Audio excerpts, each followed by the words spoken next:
Somebody that one. Good afternoon. We call to order our council work session for today. And on Thursday, we're just going to review the events for Thursday. We have an invocation by Reverend Wesley Good of Keno Gospel Service, Pledge of Allegiance. Councilman Johnson, still have that? Yep. Then we have acceptance of the agenda. We have some awards and presentations, the proclamation for October 13th through 19th as Women in Business Week. Mr. Boone has that, as well as the Women-Owned Business. Mr. Boone, there you go. Thank you, sir, for the thumbs up. Proclamation declaring October 2024 Chief Jones. 2024 as We will correct that, sir. Thank you. not a problem. As Fire Prevention Month. Thank you, ma'am. And Mr. Foster, hey, there, Mr. Don Foster has that. 2024 Achievement and Excellence Procurement Award. That's Penny. There she is, back there. Have that. Ms. Downing has that. Congratulations again, ma'am. And then we have our city manager report, sir. Thank you, Mayor McCaw, members of the council. A few projects are on-call demolition services, which will focus first primarily on the Kings Court property that you're all aware of. Those bids are due on October 17th, and hopefully then we'll be able to get that property finally cleaned off. So, yes, sir. Just to clarify, we had already tried to bid this out to somebody else and didn't work out. Yeah. So this is the second phase of us trying again. Yeah, and what we're attempting to do then is the people, Supreme Court that own the property have a loan that the city is carrying, and they've been faithfully paying that loan, but they've agreed to a restructuring of that loan to include the cost of the demolition, and then that will be rolled into the next one, so the public won't have to. When is that bid close again? You said October 17th. October 17th. Thank you, sir. Okay, the MLK reconstruction from Avenida Escuela to State Route 90, those bids are due on October 28th, so we'll be getting going on that project.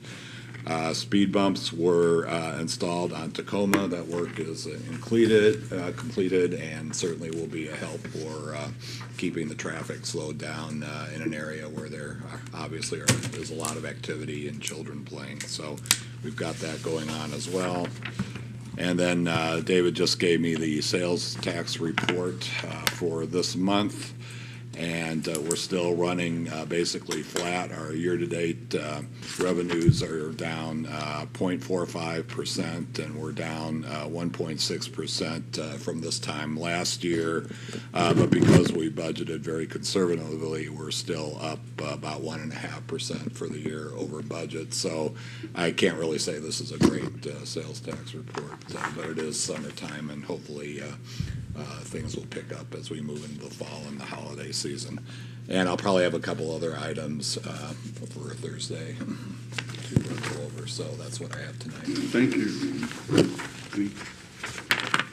Any questions? Thank you. And we move on to our public hearing. Resolution 2024-067. And we have our staff report, Ms. Adams.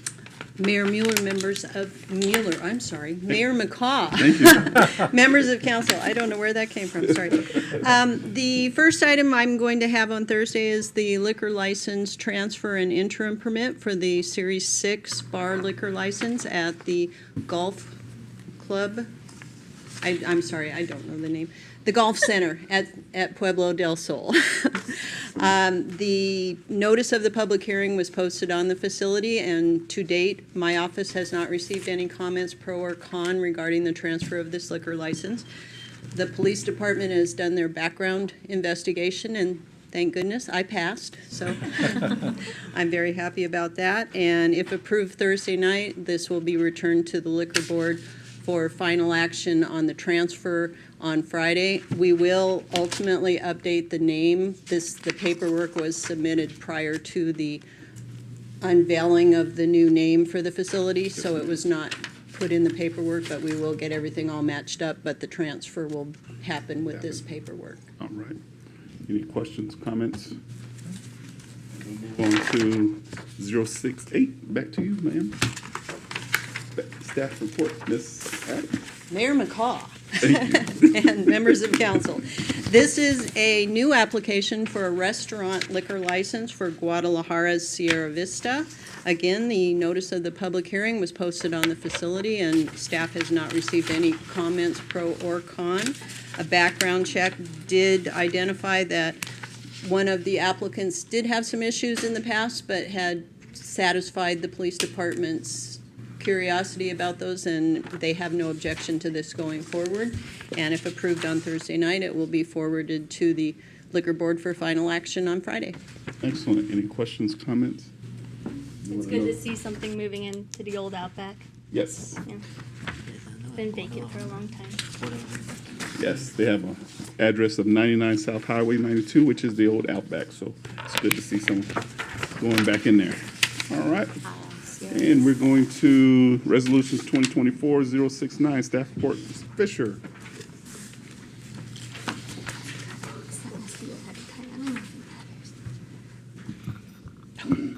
Okay, good afternoon, Mayor McCaw, members of council. Matt McLaughlin is out this week, so I've been asked to cover this item in his stead.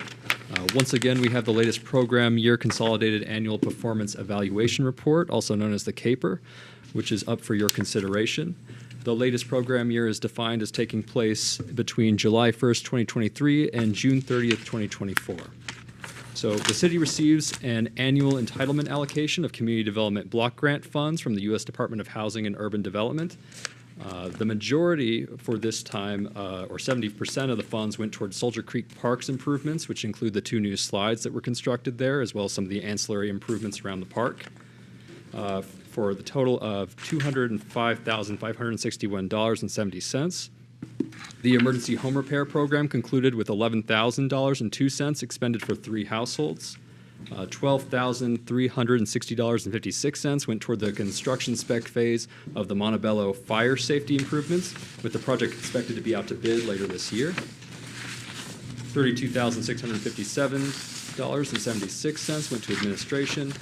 And finally, $30,138 worth of funds went to program assistance for 1,136 low to moderate income individuals. All activities completed and in progress during the 2023 program year were consistent with the needs identified in the city's consolidated plan and comply with all CDBG regulations. The staff recommendation is for the approval of the 2023 CAPER via resolution. Staff has not received any public comments at this time from our original posting September 15th in the Herald. This concludes staff's report, and I'd be happy to answer any questions. Any questions, comments, discussion items for Mr. Fisher? No. Hearing none, seeing none. All right. Thank you, sir. We'll see you on Thursday. We go to our new business, resolution 2024-070. The estates holiday preliminary plats. Mr. Pritler. Yes, thank you, Mayor McCaw and members of the council. This is a request for approval of Estates 2 preliminary plat. Get this in slideshow presentation. Here we go. This request is coming from Castle and Cook. Although they are the applicants and own the property, the actual construction of the homes will be from Walston Homes. So looking at the location map of the property, it's located on the northwest corner of Canada Flores and Great Basin Lane. There will be one access off of Renee Drive from Renee Drive to Great Basin Lane. And you can see here that Renee Drive is located right here. So this is the one access from Great Basin. Okay, some specifics about the project. The Vista 2030 land use designation designates this as high-density residential. The zoning on the property is multi-family residence, which is consistent with the high-density residential land use designation. They're proposing to construct single-family homes. The lot sizes range from 7,700 square feet to about 13,000 square feet. There's only going to be one phase on this particular subdivision, as there's only 10 lots being proposed. And the density is 2.2 homes per acre. In terms of the setbacks, the front yard setback will be 24 feet. Typically, there's a 20-foot front yard setback. However, the sidewalk is located within the boundaries of the private lots. Therefore, to ensure that the cars don't encroach onto the sidewalk, they're actually going to be 24 foot setback for the front. The interior side will be 5 feet. The street side setback is 10, and the rear setback is 15. In terms of the drainage, there is a detention basin identified in Tract B, which will be dedicated and maintained by the city. All water will drain to the streets and into the detention basin, where it'll be metered into the wash. I mentioned access already. All the roadways will be private, maintained by the Homeowners Association, and will have a width of 26 feet. Lots 1 and 10, as well as the detention basin, are located within a FEMA floodplain. Now, the affected lots will need to be removed from the floodplain prior to the construction of these homes. And I know that the developers, engineers in the process are working with FEMA to get these lots removed. Pedestrian connectivity. So curb, gutter, and sidewalk will be constructed along all private roadways. Sidewalk will also be extended along Great Basin Lane, which will connect the subdivision to multi-use paths located in the wash, which are located kind of right here, to a neighborhood park, which is located in this area right here, and to a clubhouse with additional recreational amenities to the north of this particular subdivision. And looking at the general plan consistency, the subdivision is consistent with Goal 2-4, Strategy 3, design sites to provide access and connections to alternative transportation routes, such as multi-use paths, sidewalks, and bus routes. And Goal 12-9, Strategy 1, promote physical design, building structure, lot layout relationships, and landscaping opportunities between existing and new housing construction to help the new developments complement the surrounding neighborhoods. Now, in your consideration of this subdivision, need to consider the findings of fact as well. There are 4 facts to consider. Number 1, the design of the subdivision is consistent with Vista 2030 and applicable development code requirements. 2, the property being subdivided is physically suitable for residential use. 3, the subdivision being subdivided is physically suitable for the proposed density of development. And 4, the subdivision is not likely to cause serious public health problems. So that does conclude staff support. Mr. Mayor, I do want to point out that the applicants will be here on Thursday night to provide additional information about the homes themselves or any additional comments you may have. Thank you. Thank you, Owner. Any comments? Discussion items? Just happy to see Walton Homes step up to complete the work, because they do fine jobs on their homes from what I've seen. And I know they'll be using at least 3 of the plans they said at Planning and Zoning, Castle and Cook already uses, yeah. So it will look more seamless than suddenly a different type of home. Thank you. Thank you, sir. Got it. Thank you. And we'll go to our next resolution, 2024-071, the appointment of Dan Hawes as the water representation. Sir? Thank you, Mayor McCaw, members of council. As council is aware, there are many legal and litigation issues surrounding water here recently in the area, to include the general adjudication, Federal Reserve right allocations for both the San Pedro River and Fort Huachuca, potential implications for the Fort's biological assessment, biological opinion process, potential litigation regarding active management areas, as well as 100-year water adequacy certificates for the tribute property. So in the past, recent past, we've used Sarah Ransom, working for the Copeland law firm, as our water attorney, very experienced with the county and very helpful. She, of course, has taken a position with Sulphur Springs, so is no longer available to us. So the Copeland law firm has been covering for us, but Ms. Copeland is located in Phoenix and doesn't have the local knowledge of water issues that we would like to see.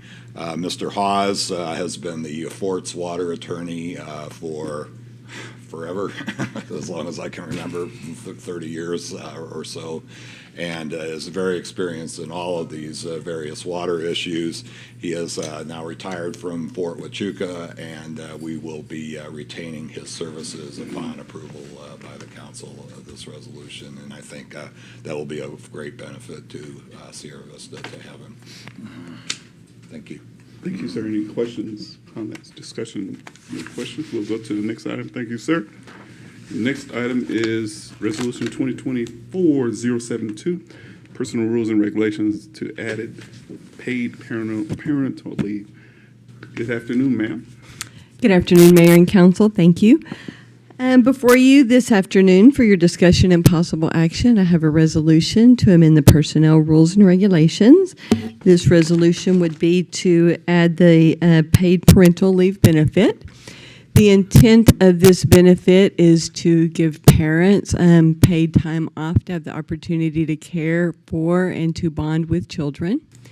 It would provide 160 hours of paid leave for the 40-hour-a-week employees, and it would provide the 224 hours for the 56-hour employees, which are the fire employees. Would be good for 1 year, and it would run concurrent with FMLA. I think you have the full policy is attached in your deal if you'd like me to go over more details with it. Otherwise, I'd be very happy to answer any questions or comments you may have. Thank you. Are any questions, comments? Yeah, I think we read it. Go It's ahead. well written. Oh, yeah. I think you did a good job. I couldn't find anything that. Yeah, read it all. All right. Thank you, Mayor and Council. Thank you, ma'am. And our next one, Resolution is 2024-073, rescinding the donation of our 2 vehicles to our sister city, Cananea. Staff report, Ms. Downing. Good afternoon, ma'am. Good afternoon, Mayor and City Council. Because of a reorganization of the government administration at the City of Cananea, they have requested to rescind the donation of the two trucks that council approved several months ago. We have been trying many attempts to try to get them to pick up the vehicles because they already are set aside and ready. They finally told us in an email that you guys should better go ahead and sell those because we don't think we'll be able to receive them. Probably start receiving new ones in January. So legally, we need to rescind the resolution because council approved to give it, and there's no way for the city to sell them at surplus sale unless we rescind them. And of course, we will, in January of 2025, we will again reach out to Cananea to see if they're ready to start receiving our surplus vehicles again. Thank you. Are there any questions, comments? Yes, sir. I would just like to know, Kenny, about what is the value of these vehicles if we were to just auction them off, for example? For surplus vehicles, we get between $3,500 and $5,000 a piece. Okay. And I'd rather give them to Cananea if they'll take them. Okay, so if you want us to keep them aside, we can set them, hopefully Sharon will find a spot in the Public Works yard to keep them until Cananea is ready. It's up to the council. And what would be the process if we wanted to donate this to another organization?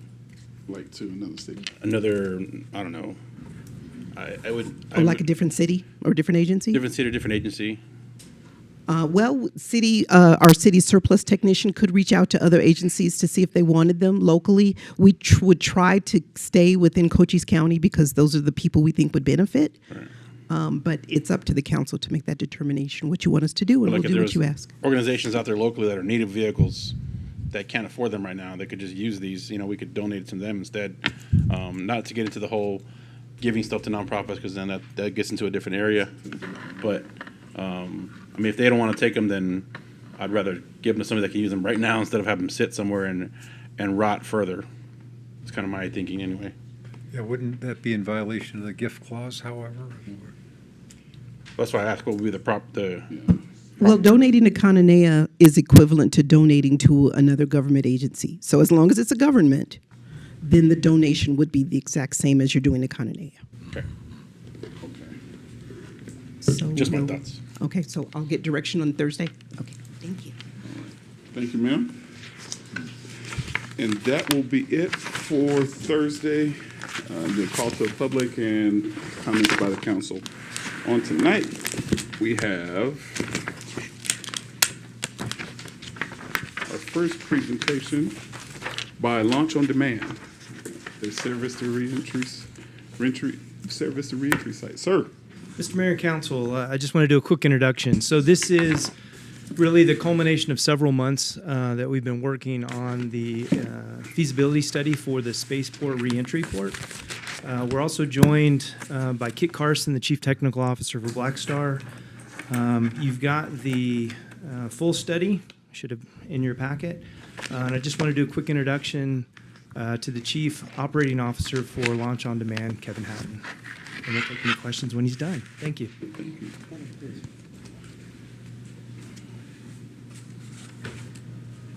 Oh, someone caught him. It's good. Oh, yeah. Not his first rodeo, probably. All right, there we go. The pro. Okay, is that good? All the time. All right. Thank you. Thanks, Tony, and thanks to the mayor and the council for having me here. Excited to go over the results of our feasibility study, and as was mentioned, you have the full study. The goal of the slides here that I have are just to kind of walk through some of the high points and give you some general information, and then an opportunity for question and answer. So, try to work this. Okay, that didn't do it. Wrong one. Wrong one. There it is. Oh, maybe I need this one. I need to go down. There we go. Okay. Okay. So Tony introduced me. So COO Launch on Demand. Previously, I worked at the FAA, so I've been in air traffic control and air traffic management, as well as I worked at SpaceX from 2016 to 2019. I was manager of mission assurance and flight reliability, and then I went to Arctos Technologies, where I worked in commercial launch licensing services, as well as public risk and safety analysis. So for this project, for the feasibility study, we had multiple partners support us. So we had Nino and Moore and Tierra, both Arizona companies that worked on the environmental aspects. We had Arctos Technologies do the public safety analyses, and ProDEMS supported on the project management, schedule and timeline analysis. So the report has several major sections, and I'll go over each of those very briefly here. Introduction, goals and objectives, the reentry vehicle, concept of operations, public health and safety, environmental and geotechnical, airspace, and recommended next steps.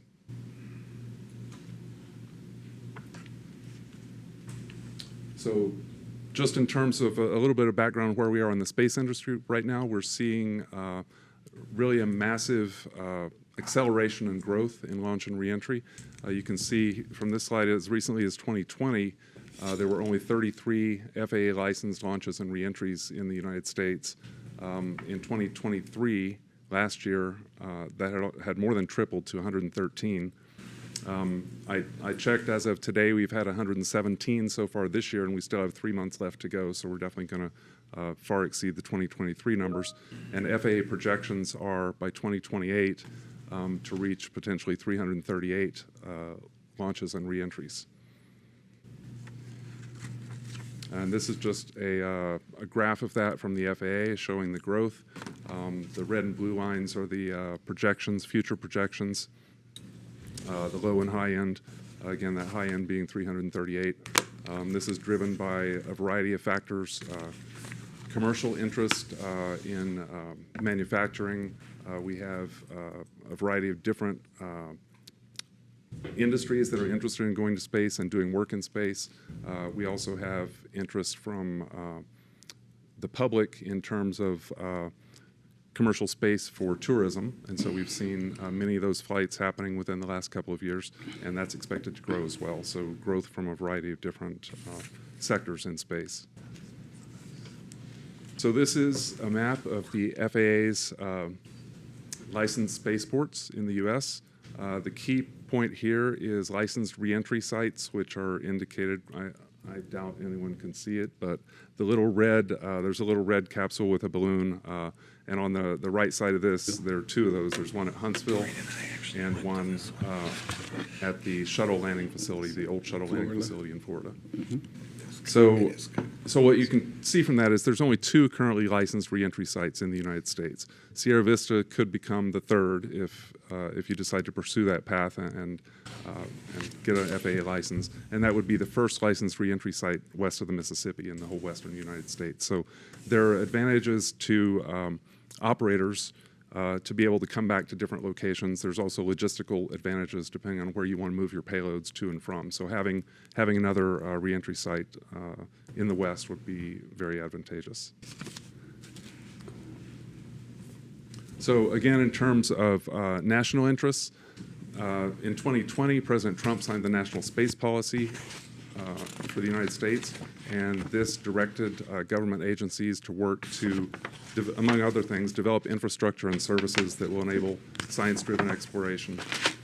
And this White House support is augmented by congressional support. So the Commercial Space Launch Act entailed Congress directing the rest of the government to take actions to facilitate the strengthening and expansion of the United States space transportation infrastructure, which includes development of reentry sites with government, state, and private sector involvement. So additional reentry and launch sites are beneficial to the nation as a whole because it furthers U.S. capabilities to return to launch and to return from space. So in the feasibility study, you'll find goals and objectives, and I'll just really briefly go through these. These would be goals and objectives for a reentry site for Sierra Vista and what the benefits can be. So first, economic development. Typically, with a new reentry site, you would see the attraction of additional jobs, particularly high quality and usually high paying jobs in high-tech areas. That can be tied directly to the support of the space vehicle and the space operations. Then you also see economic diversity because not only the aerospace industry that operates the space vehicles, but the other industries that use space to do business. So as I mentioned before, there's a lot of activities that can happen on orbit. So there's pharmaceutical companies that want to develop drugs or do drug development in orbit or testing.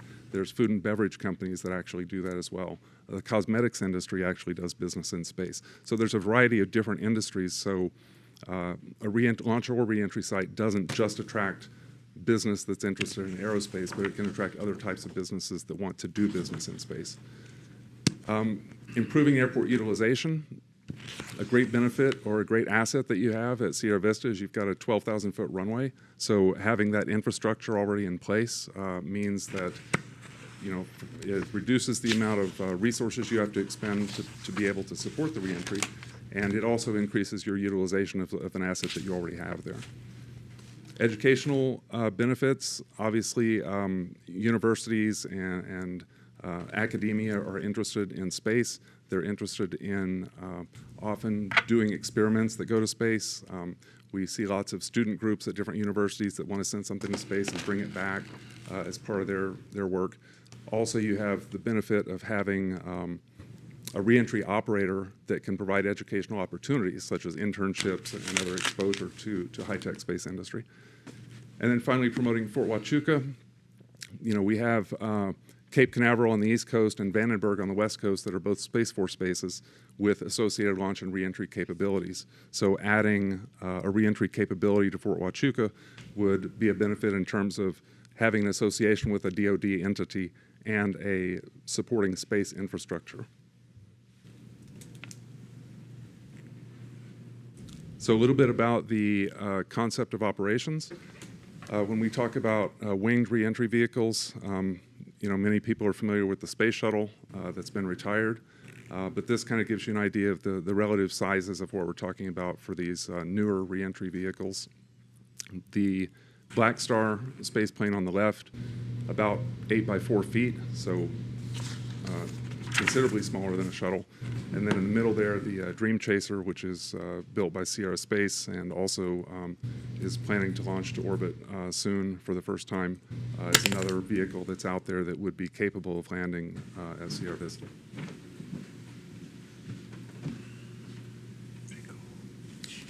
So this image, just real quick, on the left, a Black Star space plane mock-up. It's an early mock-up. The designs obviously will likely change. On the right, though, kind of answers the question, how do these space planes get to orbit? So typically, they're mated on top of a traditional vertical launch rocket. You can see there on that image on the right, that's the Dream Chaser, and it's on the right side of the image there. It's encapsulated in a payload fairing. The rocket carries it to orbit and then deploys the space plane to carry out its mission. And this is kind of a step through of that process and what it would look like for Sierra Vista.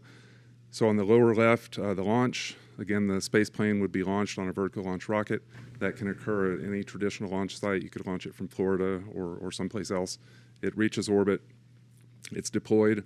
The spacecraft carries out its mission. It may stay in orbit for days or weeks or months, depending on what its mission is. At some point, there's a plan to return. They conduct a re-entry, at which point the vehicle, when it enters the atmosphere, will act as a glider, and it will glide to a landing, potentially at Sierra Vista.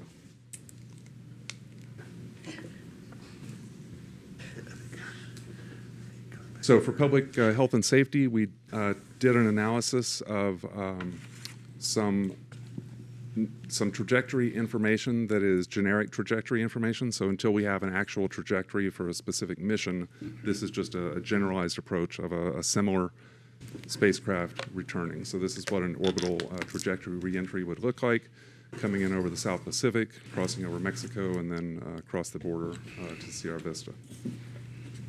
We do analyses of public risk. This is something that the FAA requires.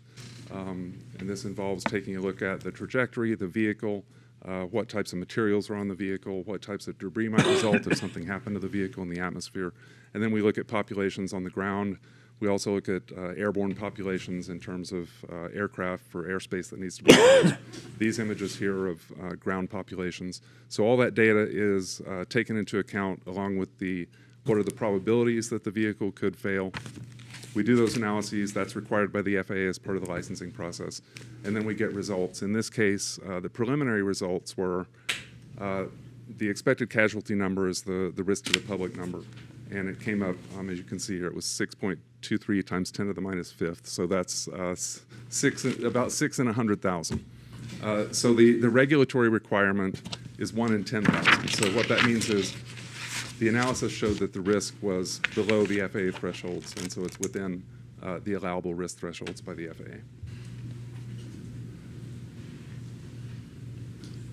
So the environmental review, I'll move through this a little quickly. Like I said, the report has a wealth of information there, but there was a site visit by an environmental engineer. There were reviews of the available geologic data, the federal, state, and local regulatory databases, the regulatory agency documents, aerial photographs, and topographic maps.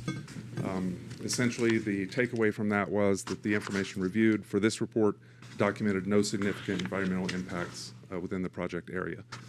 And at the bottom here, there's one note that there was some soil that was moved and compacted on the airport, and that the environmental engineers recommended soil testing of that before beginning construction, but that's a normal process that you would do. So additionally, other environmental considerations were looked at, including species investigations, wetlands, floodplains, social and economic impacts, cultural and historic resources, wilderness area review, and noise. Again, no potential significant impacts on the natural or human environment were identified during that review. And then finally, in the environmental area, geotechnical, again, site visit was conducted, background review, topography, and historic and aerial photographs, as well as geology and subsurface conditions, geologic hazards, and faulting and seismicity. There are recommendations in the report on how to proceed. Again, nothing was identified that was a showstopper or a barrier to moving forward.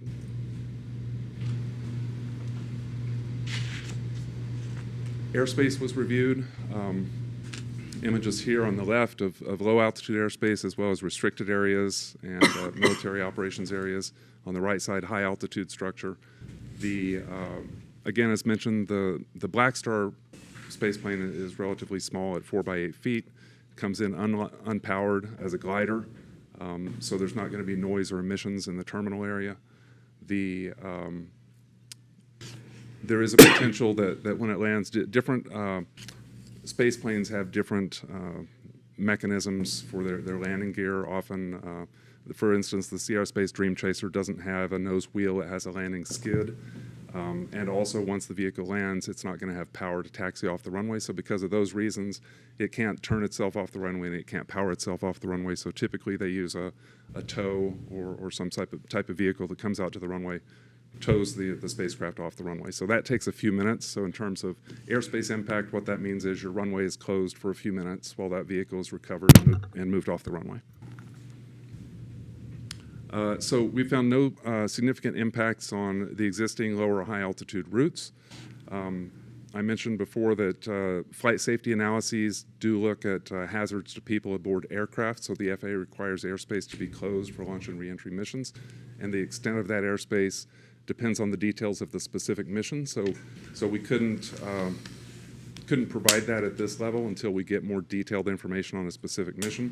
But it's likely that an airspace closure could impact some routes in the area, but this is the type of thing that we handle at other launch and reentry sites around the nation regularly. So it's not unusual to have airspace that closes some air routes for some period of time, but the ultimate analysis of this was that we didn't see any significant challenges for the airspace management around this. We did identify that coordination would need to be done, so the use of restricted airspace has to be done with the DoD, and particularly with the Mexican border so near, likely coordination with Mexico as well.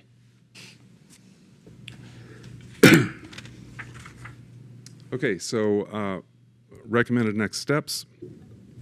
To move forward with a reentry site license application, you would want to conduct pre-application consultation with the FAA, so that's required by federal regulation. That is an informal process where you engage with the FAA, exchange with them your plans, information about your site, some of your draft documents, and typically we go back and forth and have meetings with them regularly, kind of iterating on your application until you get it to a point where they say, yeah, this looks good, this is what you should submit. Recommendation number 2, collaborate with Black Star or any other reentry vehicle operator to establish a concept of operations, identify specific vehicle operational and performance requirements and data. That data goes into the public safety evaluation. Like I said, this preliminary level gave us some information, but to get an actual reentry site license, we would need to do a higher fidelity public safety analysis, and that would come from that data, which is item number 3, to perform the flight safety analysis. Item number 4, establish plans and procedures for site operations, mishap response, et cetera. So these are normal plans that the FAA requires. If you operate a reentry site, you need to have an operations plan that describes how you manage the site. You need to have a security plan that describes how you secure the site, a mishap plan that describes how you would respond to any mishap. So those are all normal artifacts, but they do need to be produced as part of that application process. Number 5, perform environmental analyses sufficient to enable the FAA to comply with regulations. So the FAA is the responsible authority for the environmental compliance. So during that FAA application process, the FAA will guide the applicant and advise you as to what environmental actions or analyses that you need to perform. And then number 6, I briefly alluded to this, coordinate with U.S. and Mexican stakeholders to establish agreements for ensuring the safety of the public in areas of land, sea, and air. So typically we do letters of agreement with air traffic control, letters of agreement with the Coast Guard if the trajectory overflies any public waterways, and letters of agreement with any operators of land areas that may be affected by risk, which is for reentry, not expected to be that extensive, but all those agreements need to be in place with any of those external entities that would be coordinating with you during these missions. So I believe, I know I went through that really fast, but you have the full report. There's a wealth of information in there, like I said. Very appreciative to the city. Everyone we worked with, Mr. Boone and the airport and Fort Huachuca were all very helpful and cooperative in getting us the information. So very excited that we got to work on this. Like I said, the country needs more launch and reentry sites.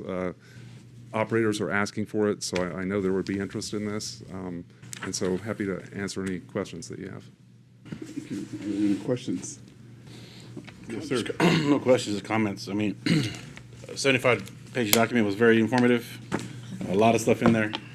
For the most part, and there's a lot of acronyms that weren't explained, mostly on the environmental stuff. So I had to do a lot of research on that on my own just to see what those acronyms mean. So I would recommend like breaking some of those down in the future.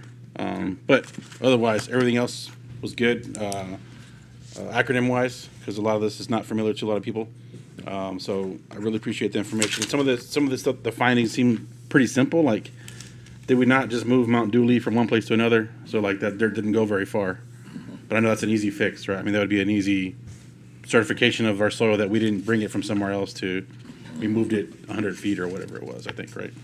Yeah, that's not going to be an issue. Okay. Yes, sir. With respect to the reentry, what potential for noise, sonic booms, things of that nature? I know it's a glider, but it still has to break and get into our atmosphere. What can you share with us regarding that? Yeah, so like I said, we were looking at preliminary information, so we would need more actual concrete information to give you a really definitive quantitative answer. But I can say that the analysis that we did, we would estimate that the sonic boom would be very minimal, which sonic boom is driven largely by the size and shape of the vehicle. So a 4 by 8 foot vehicle, the experts on this study said they estimated the sonic boom would be the equivalent of a gunshot, and that it would occur above 60,000 feet and probably 10 to 20 nautical miles from the airport. Like I said, a little more analysis needs to be done to get you more specific information, but that's kind of the range of what you would be That expecting. gives me and the audience a little idea about what's Yeah. happening here. Yeah. Okay. That's all I had, Mayor. I did have as a note as well. I looked at it says 20 nautical miles west of the airport. So whatever that would be location-wise, I'm assuming Resland maybe, between here and there. So obviously, I mean, you mentioned everybody would partner with Mexico, the DOD, but I think we should also add wherever that sonic boom is going to be. Right. If that's tribal land, if that's a city, whatever, it's just to say, hey, just so you know, once or twice a year, according to this study, of how often this may happen as a partner as well, like just so you know, we're not trying to pollute your air or your sound in your town. We're not trying to say, hey, not our problem because it's 20 nautical miles away from us. That would be unfair, I think. So just maybe if this is, and I know it's based on trajectory, because right now it comes like right over Puerto Peñasco, right over Rocky Point, which would be kind of cool to view from the bars out there, I guess, while you're in Mexico. Watch the reentry coming in, you know. I'd love it. Yeah, that'd be nice. That'd be a nice. A lot of people are into that. As you know, working for SpaceX, I mean, everybody loves to go outside and watch the reentry. Right. No, like I said, I would just, if that ends up being the trajectory, wherever that sonic boom is estimated to be at that elevation, when all the math jives and all the maths, I think we should include them as a, something that we coordinate with as well, which I'm sure will be done, but I think it should be documented that we did talk to them. They know this will be happening above them at whatever 1,000 feet. Right, absolutely. And that will be part of that environmental study. The FAA will require that, and we will do a higher fidelity analysis where we look at essentially kind of the sound waves that move out from it, and we can estimate what those the decibels are at different points, different distances from it. So that would be the higher fidelity analysis that would be done. Well, we have the Thunderbirds train here, and what you're describing is much quieter than what I hear out of them. Yeah. And it's Arizona. We're used to gunshots. So, yeah, they answered my questions. He did. Yes, ma'am. Yes, ma'am. So much for coming here and giving your presentation. The feasibility study is a very comprehensive document. There's a lot of really interesting things that I wouldn't even think of that you would need to look at. So it's really cool to kind of take a look at that. And I really appreciate the presentation and how you had that map of the launch points and the reentry points. That was really cool to see. So I especially appreciated that. Okay, great, sure. Yeah, and we, we think that actually the city of Sierra Vista did this right. Not everyone does the feasibility study. Some of them just jump right into, oh, we want to build a spaceport, and they go down the path, and then they find out a year later, oh, that wasn't a good idea. There was something. So this was that kind of step where you can say, okay, let's take a broad look at everything and see if there's any roadblocks or any big red flags. And so if we look at everything and say, no, this looks like this should be feasible, then that really was a good move on the part of the city to do that first, because that really lays the groundwork for making a good decision down the road. So we can quote you as saying that. Sure. All right. Excellent. Any other questions? I just have it doesn't affect us directly. When it deploys, that case that's in, does that just become space junk? Like, is it just floating around? Usually the payload fairings fall to Earth, and they typically design their missions to do that over remote ocean areas. For a while, SpaceX was toying with recovering them, and they equipped them with parachutes and GPS guidance. Had some success, but not a lot. But yeah, typically they get dumped. Well before it'll be here. Yeah. Far away, thousands of miles away. Yeah. Thank you. Yes, sir. One last question. Just where we at, I know there's a bunch of things that says the timeline going forward, but I know I mentioned FFA estimated required approximately 18 to 30 months, so it's 1.5 to 2.5 years. When would that clock start, and when did that clock start? Well, Mayor McCaw, Councilmember Rodriguez, a good question. Tony has the particulars on that, but I could answer it, but Tony, you can go ahead. So Mayor and Council, so feasibility step was the first piece and element, right? There is money in the budget that you've passed to get us started on the actual licensing process. Again, that window of time estimated at 24 months. The FAA has 6 months to respond. So if we're 24, we're plus or minus 30. At this point, our office is trying to finalize the request for proposal for the consulting services to help us through this. As you can imagine, and as Councilmember Rodriguez talked about, the area in which we will cover on the environmental analysis is pretty significant. And it's a little unique for us because of what we've typically done for environmental in this location. So the distances and the altitudes will be pretty significant. And that's why we've got the initial $700,000 that you passed in this current budget that will get us started. Realize this will go at least 2, if not 3 budget cycles to get us to the completion. Yeah. So long term, so from the community's perspective, it's going to take us a little bit of time to work our way through this. The city of Yuma is about 2 years ahead of us on a launch site, and they are starting to close in on the tail end of their licensing process. So we're ready to go. We just wanted to present this to the council and to the community so they can kind of hear where we're at. The other thing I will say is all of the feasibility study information gets rolled into, so it's not an unneeded step. All of that data and initial work that Launch on Demand did actually informs the next step of the process. Thanks. Also, now that the dirt's called White House Complex dirt, I had no idea I remember what that was at first. I'm like, thought it was a typo, but now I know it's called White House Complex soil that we have out there. Interesting name. Thanks. Other comments, discussion, Nine? Thank you, sir. Thank you, sir, for coming down. Thank you. We appreciate it. Excellent presentation. Good stuff. And we go to item number Charlie, Steve, strategic plan update. Yes, ma'am. Thank you, Mayor McCaw and members of council. I'll be fairly brief as usual, but I did want to give you some highlights from your strategic plan report. This is your one-year report, which officially goes through the end of July. And just a reminder that things we know have changed just in the past couple of months. There's been a lot of work done on this plan and a lot of progress being made. And it's sometimes hard to decide where to cut off the update. Do we cut it off right at the end of July? Do we bleed over a little bit into August or September? So that can be a tough decision on some items. But in any case, like I said, staff have been really hard at work on this plan, and there has been a lot of progress since the last report. The majority of the items in the plan are marked as ongoing because generally they're actions or activities that occur on a regular basis. And so they're not something that we would mark as complete because they're going to continue onward. There's really no completion expected.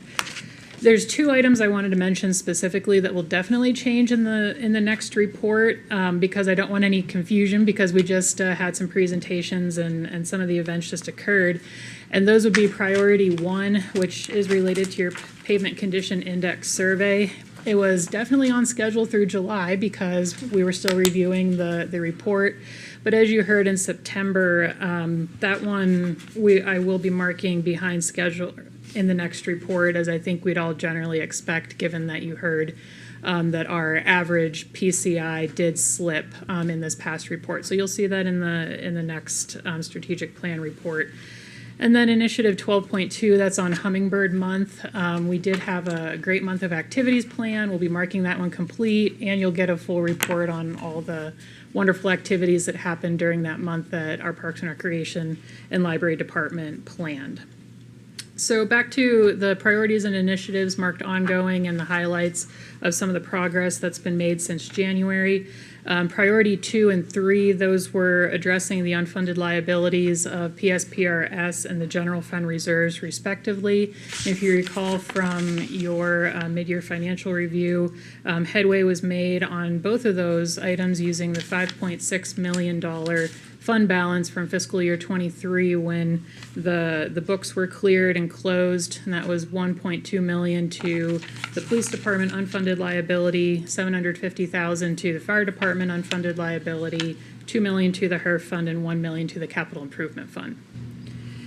Priority 4, and to an extent Priority 5 because it deals with grant funding, but Priority 4 is related to water resources. We've been having great success with being awarded grants on behalf of the Sprinka Adaptive Management Committee. You are aware of the America the Beautiful Challenge grant that the group was awarded in December for $1 million. Recent awards include $900,000 from the Foundation for America's Public Lands, who visited last December, and so that was a successful trip, and they selected this group as their first awardee. That $900,000 will be split into $300,000 over each year over 3 years, which will fund regional hydrological monitoring. And we have another grant recently awarded by BLM that just happened very recently in the past few weeks, so you'll hear about that in the next report. So many thanks go out to Holly Richter, who is the coordinator for the Sprinka AMC group, and the staff that have put a lot of work into all of those grant applications. Initiative 7.1 is expanding the Fry Boulevard streetscape. I think you're all well aware we did not receive the RAISE grant, unfortunately, and will probably not apply for that grant again. But we are moving forward with the reconstruction of North Garden Avenue, and that scope and the RFP is almost ready to go out to get proposals to move into the construction phase of that. So that is very exciting that that'll be going out to bid soon. Initiative 13, which is construction of Roadrunner Park. The final concept is at 95% completion, and staff are looking forward to bringing that back to council for final approval very soon, so we're excited at the progress being made on that. Priority 14, which is evaluation of facility needs. Public Works completed their facilities condition assessment study, which was a lot of work over the past year. And so that'll be used to prioritize our annual capital maintenance and replacement plans and regular O&M requests. And you'll see that reflected in the back part of your budget book annually too. So be looking for that. Initiative 14.4, that's related to the Regional Convention Center. Staff brought an architect in back in July to look at the Golf Center and is currently working on some concepts and cost estimates for maximizing the available space there. And we're hoping to have that report back soon and those concepts and estimates and can discuss those. There's multiple other updates in the Parks Master Plan related to the Golf Center, but you're going to be hearing about that next, so I'm not going to cover that here. I'm happy to answer any questions, and so are all of the staff who are present who have priorities or initiatives. Thank you, Mr. Mayor. Thank you, ma'am. Great report. Are any questions, discussions? Still reading through it. Yes, sir. I know it's mentioned a few times, our recruitment, they're meeting every 2 to 4 weeks, and I know one of our biggest problems before was we have just a long time for people to get hired, the process. Anything done that's been able to speed that up? Any success, any way forward that's been working as opposed to the last time we talked about this months ago? check. He wants to know about our hiring. Yeah. Yeah, go ahead. Thank you, Mr. Rodriguez. We have been working on that quite a bit. I haven't tracked yet what the timeline is for an average person to make it through the process. It really depends on the process, or the specific job. So we can look at that. We've been trying to hire another recruitment coordinator. There have been a couple unsuccessful recruitments, although the job just reposted again last week, or the week before. So hopefully there will be another. Will be successful this time around. We're also looking at expanding the responsibilities of the recruitment person at the police department to cover public safety recruitment. So we think between those three things that will significantly improve the hire time across the city. Okay. I know the last time it was, from what it seemed, it was background checks was taking the longest time. Is that still the case for most of our hiring? We have roles? multiple possibilities for background checks between the police department and the work being done in public work. I'm sorry, not public works, human resources through like Mr. Klein. So I don't know that we're waiting as long. A lot of that still has to do with how long the fingerprints and the federal background checks take to come back, not so much on the local information check side. Okay. Thanks. Thank you, ma'am. Are any more discussion questions? All right. And now we go to item number Delta. Pueblo del Sol Golf Course will service the golf center at Pueblo del Sol. Update, operation discussion. I'm not as tall as the lunch on demand gentleman, which was really cool, by the way. Thank you very much, Mr. Mayor, members of council. I always like coming before you, especially to talk about the Department of Fun.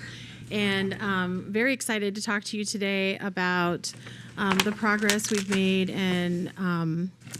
with our lovely new Sierra Vista Golf Center at Pueblo del Sol.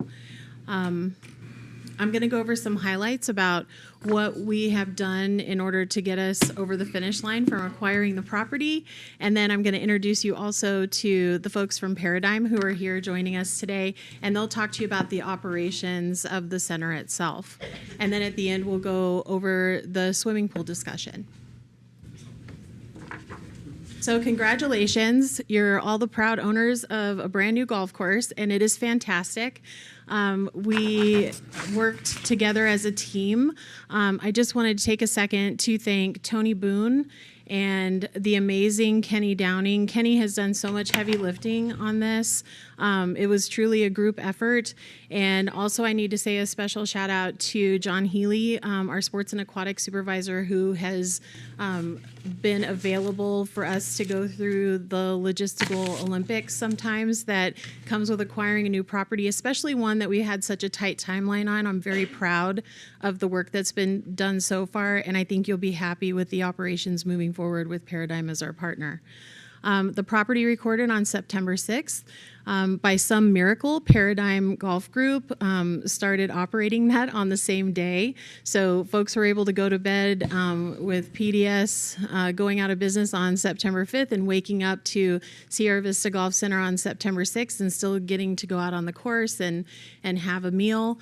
Folks have experienced some of the growing pains as we move through this transition, but I think all in all has gone just about as well as anyone could have expected. What the public saw on day one was that there were price changes and there were access to tee times online, which sometimes there comes, a little bit of a learning curve with that, but that's been okay as far as I've heard lately. We're about a month into operations now, and folks seem to they're getting the hang of it, and they're communicating well with our partner. We were able to successfully somehow transition the temporary liquor license so that Amy and her staff could continue to order alcohol, because what goes better with golf and outdoor spaces than having an open bar? So, that's an important revenue generator for our operator, and we were very happy to see that done. The procurement staff has been amazing. Our partner has been, finding out what's on the property that they can use and what maybe they don't need. As they're finding those items, we're letting procurement know about that.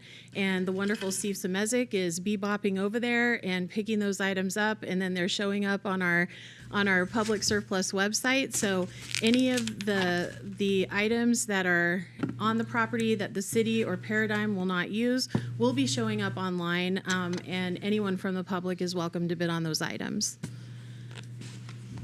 Procurement's also been working with Paradigm and Castle and Cook on the transitioning and closing of any necessary contracts and agreements.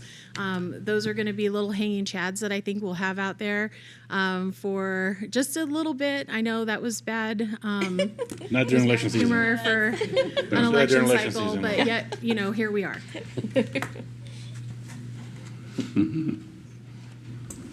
So some of the things that we found is that, we had some things that weren't working well.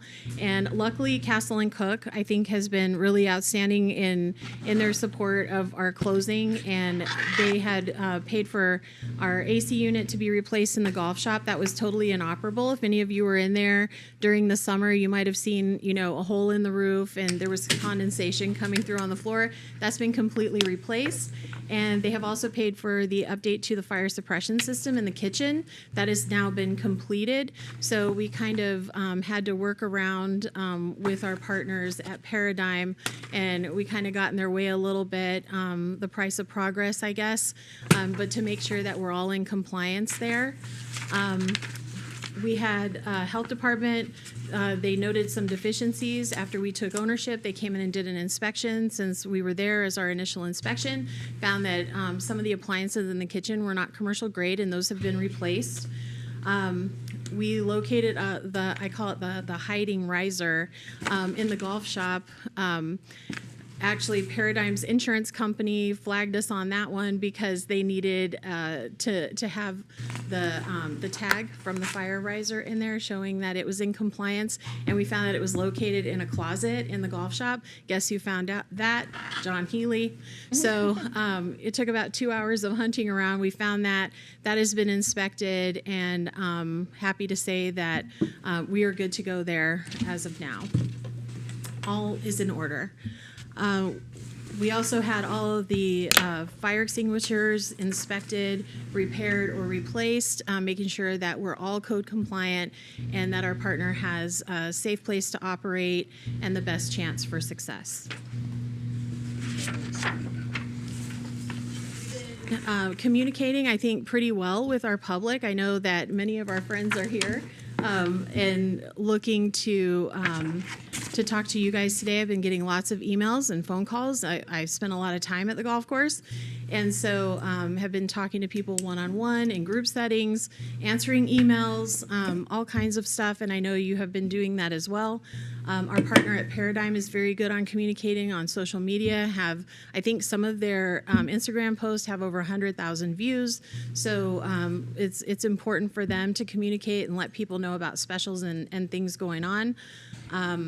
Our marketing messages, we've kind of got together with Paradigm. We're collaborating more on our messaging, so if something's going on there, we're making sure to share that out as well.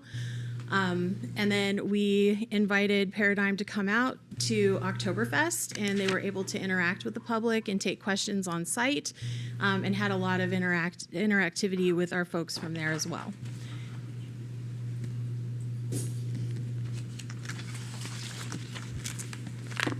So things to come, the fun and the not so fun.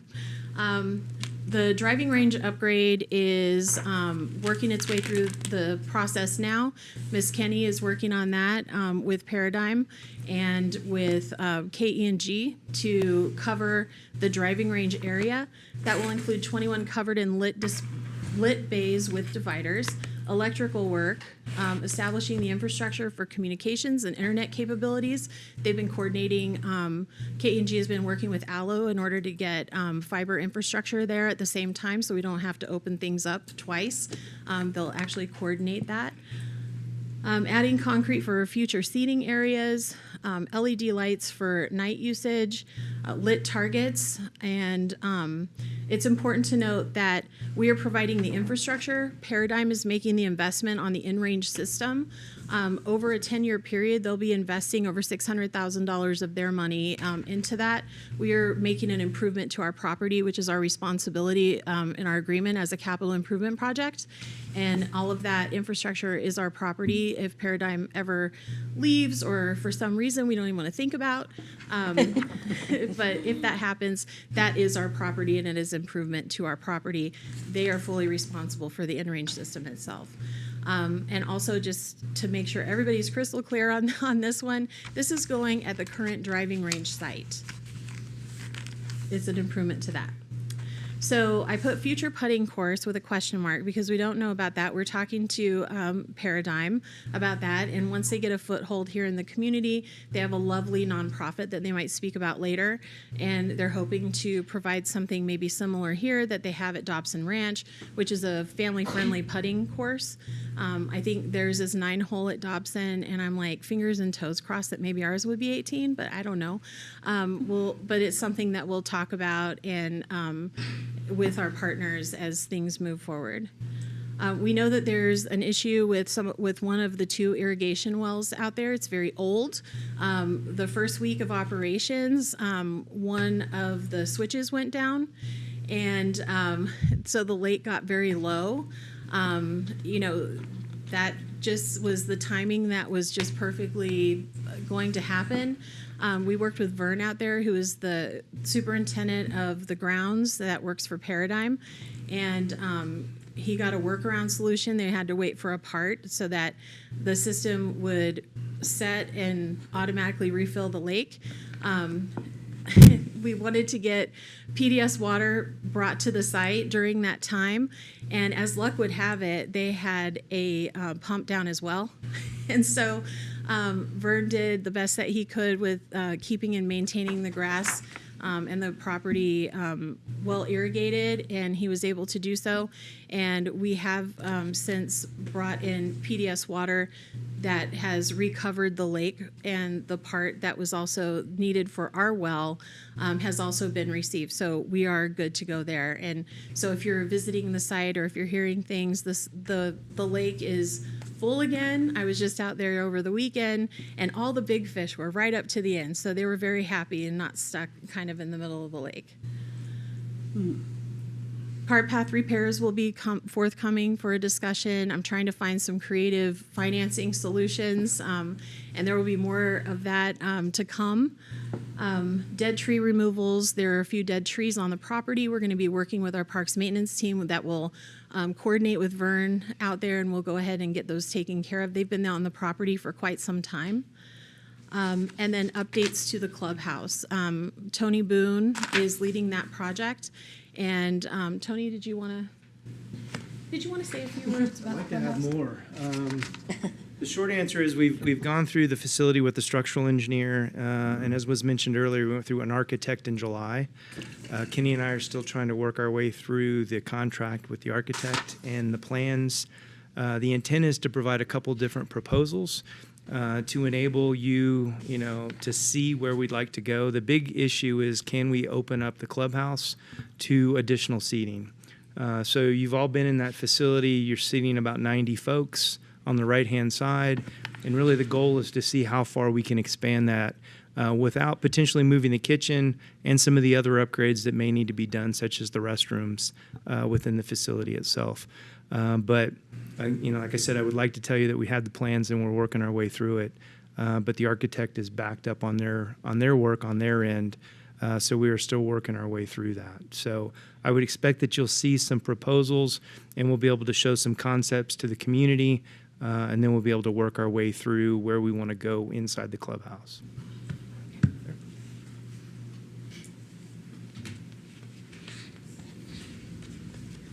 So this has nothing to do with our property, but I snuck it in there because I talked about the putting course.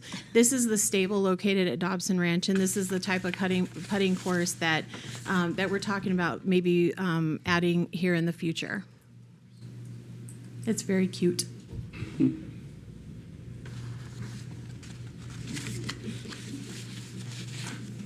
So So now I'd like to take a second and just recognize in the audience and ask Joe to come up if he'd like to. Joe and Amy Dahlstrom are the owners of Paradigm Golf Group. Joe's here to file a claim against the city for tripping at the. Lawyers right back there. This is Joe. No, but Joe, if you'd like to address the mayor and council. Good afternoon, Mayor and Council. Actually, how do I address this? Got it. Okay, cool. It's a little awkward still. It's been a few weeks, but it's getting better. But no, I just wanted to say thank you to everyone here and everyone behind us too. Is that we were unsure about the opportunity, not being overly familiar with Sierra Vista, when it was brought to our attention. And, the more times we came down to take a look at it, the more we realized how truly special it is. My wife grew up in a small town. I grew up in a small town, and it's really been neat to meet so many really, really nice people. And even when I'd share that, even my wife would hesitate, because usually when we walk into an opportunity, there are people that are very passionate about the way it was, which we totally understand. But we've been well conditioned and well trained to understand that they're part of the community too. So throughout this entire process, I can say that it's actually, I think, been very good. I was just at the golf course earlier. I haven't been here in a few weeks with the surgery, and the time I spent with them before we took over and then after we did, I think that for a lot of the people that have been there for a long time, the relationship is very good.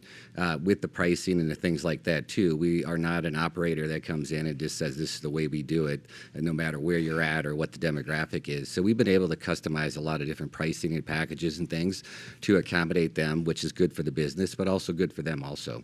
So we continue to look forward to doing more and more of that. Talking to the team today, we've heard a lot of people say that they've never seen more new people, which I think is great. We have different programs, like a sunset program, where you can utilize those last few hours it's less than a movie, to go out and enjoy a round of golf. It was very, very encouraging that at our first junior program, we had a lot of kids come out, and it appeared that they had a wonderful time.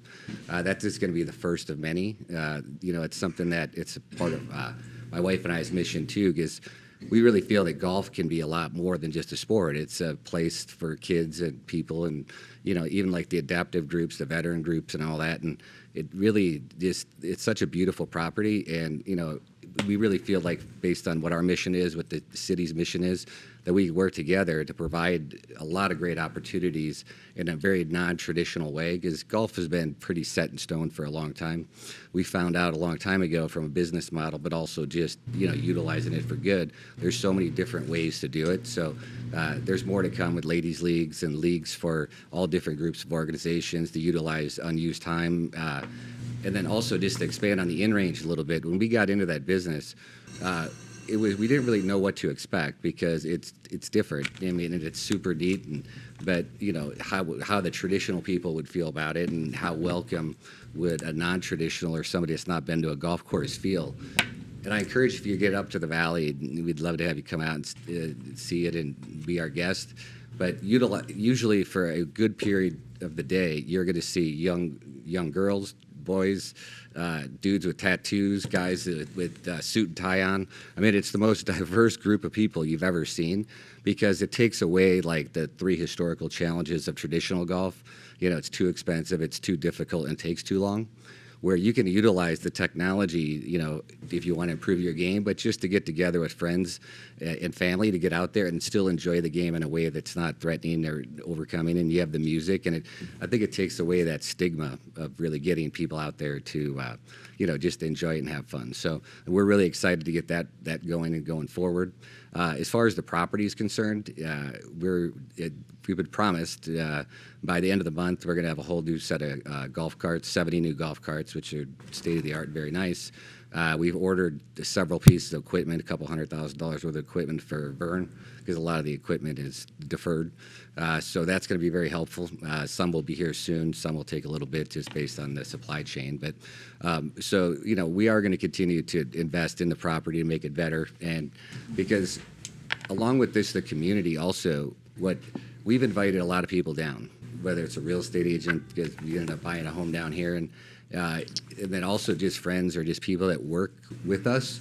And it's amazing how well they like the city too, and the golf course is spectacular. So we really see this as partnering with the city to tell the story, to actually make it a destination with a little different feel than a Prescott or a Sedona or anything like that, where it's not only more affordable, it's more hometown rather than, call it that swanky, arrogant type resort town. This is a fun, cool place to come and enjoy a round of golf, but also the other amenities that the city has. So I could go on and on because I'm really super excited about it, but rather just open it up for some questions too.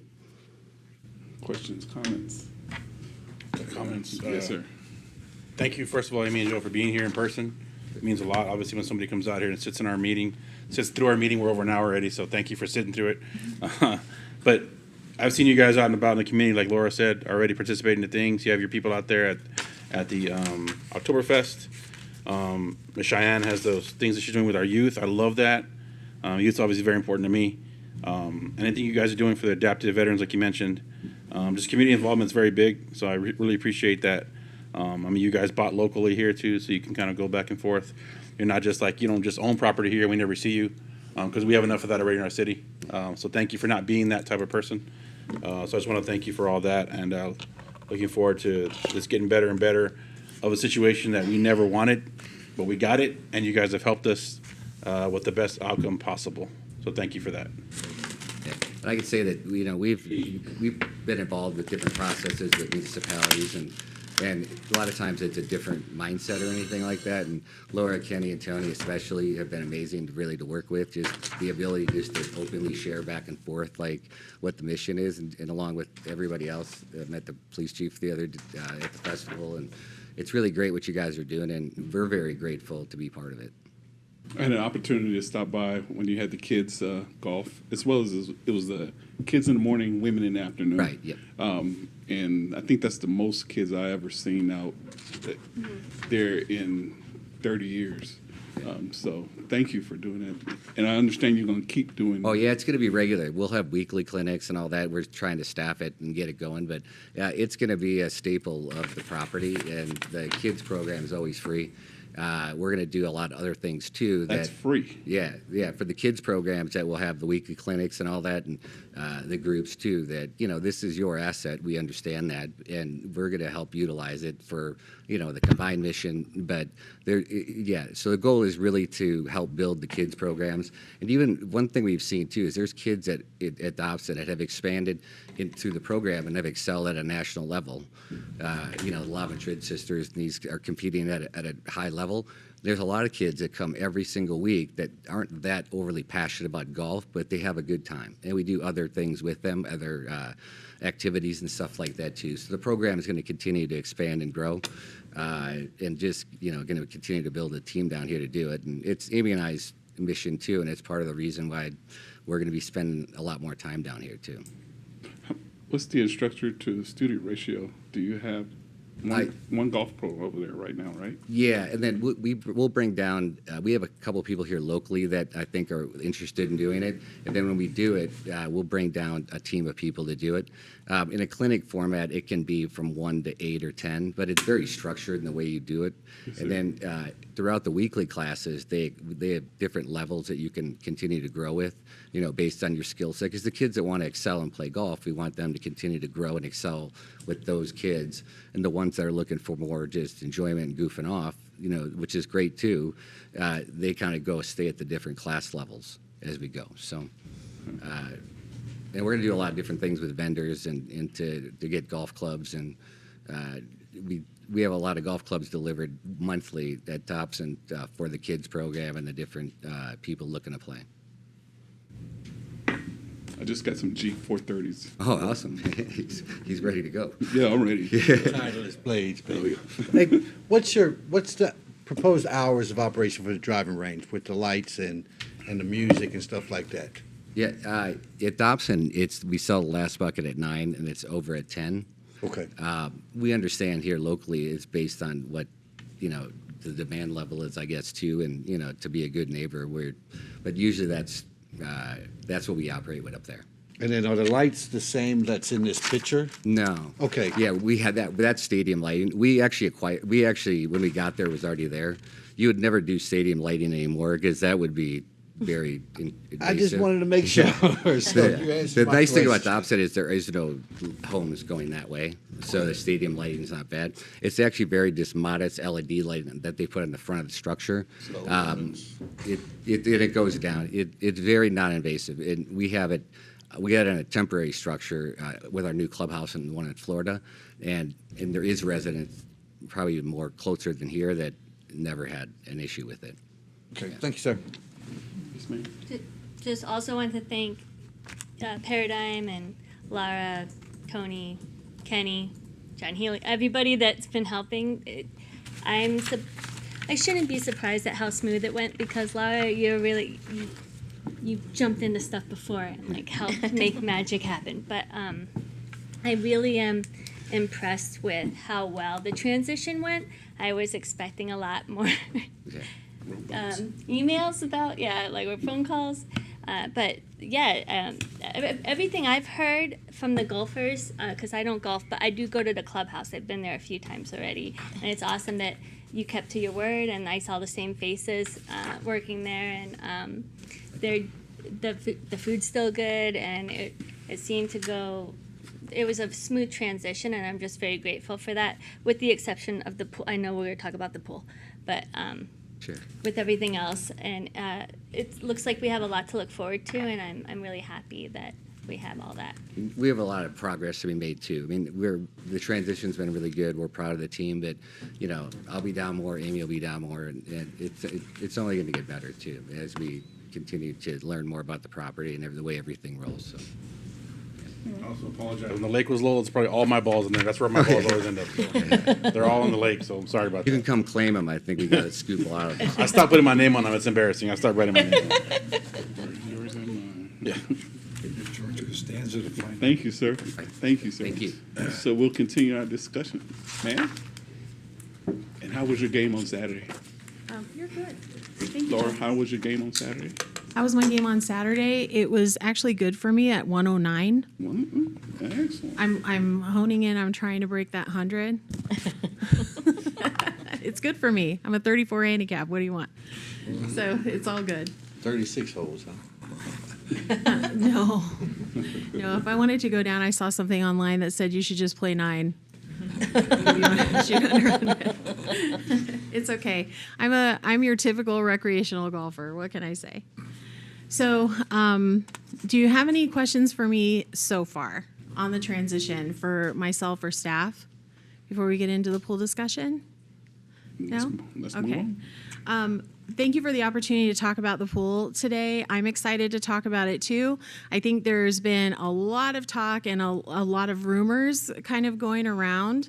I just want to say publicly, I have never said we're filling the pool in or that we're doing something with the pool. Nothing has been decided. That has been the only thing that I've said. But when we had a couple months notice that we were going to be owning a golf course with a pool, there was no way for me to staff up in any sort of way in order to continue that operation with everything else going on. It was totally unexpected, and that's just kind of where we were at. I can't even have full operations at the Cove right now due to the lifeguard shortage. So we're staffing up, and that's good, but I just kind of wanted to get that out there on the record and address that right away. What we've been looking at with our pool is looking at the details. First of all, it's an outdoor heated pool, obviously beloved by a lot of neighbors and folks who utilize that. It has a small hot tub. It's 2,500 square feet of space. It's got an occupancy load of 125. We use American Red Cross standards, which is 20 feet per person.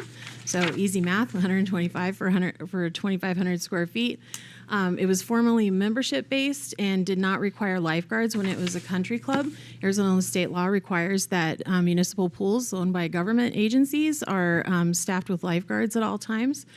And unfortunately, I can't get a lot of good information from records. I've been working with the good folks at Castle and Cook trying to get things. Unfortunately, they just didn't have a good record-keeping system at the pool to determine usage. They had a sign-in sheet, but it wasn't regularly staffed, so they don't really know who was utilizing it and who wasn't utilizing it. They used a social membership that they sold that like monthly memberships, and it was a different rate depending on if you were a 12-month, 8-month, or 4-month member. And you can't tell who was using the pool out of the social memberships. They didn't track that. So although I tried very hard to get that information, I can't get what's not available. So unfortunately, that's where we're at with that. And when we have you said lifeguards, there has to be 2 at a time, right? That is correct. So let's talk about that since you brought it up. So we need 1 lifeguard on stand at the place, but a lifeguard cannot sit and stare at the water for more than an hour at a time. We do every 30-minute rotations. You also need a second person to assist if something happens, to get them out of the pool, somebody to call an ambulance. So you can't just sit on a stand for 8 hours. That's not how it works. And so you also need people to come in, a third person to come in and do lunch breaks. So there's a way to schedule those items. So it is 1 lifeguard on stand, but the other one is taking out the trash in the bathroom, making sure there's toilet paper, and getting their eyes out of being fixed on the water. Okay. At that time, yes. And in addition to that, we would also need someone with a phone at the front, like taking money, so operationally with that as well. So we would need 3 people there at all times. Okay, so what we used with the methodology and assumptions when I conducted a cost-benefit analysis on this is we used actual 12-month invoices to determine the annual utilities for the space. The charges for that, I broke them out here so that you can see we did get actual receipts. Kenny went and got those for 12 months. So we know that the actual through June through July of last year was $56,629.85 for the utilities for the year. It would require a minimum of 5 part-time guards to run a 7-day-a-week operation, assuming a burden rate of $15 an hour, 3 part-time CSRs for a 10-hour-a-day operation, 7 days a week, at a burden rate of $15 an hour. Assuming I assumed a 4-month operation. For the pool, we did it through May through August.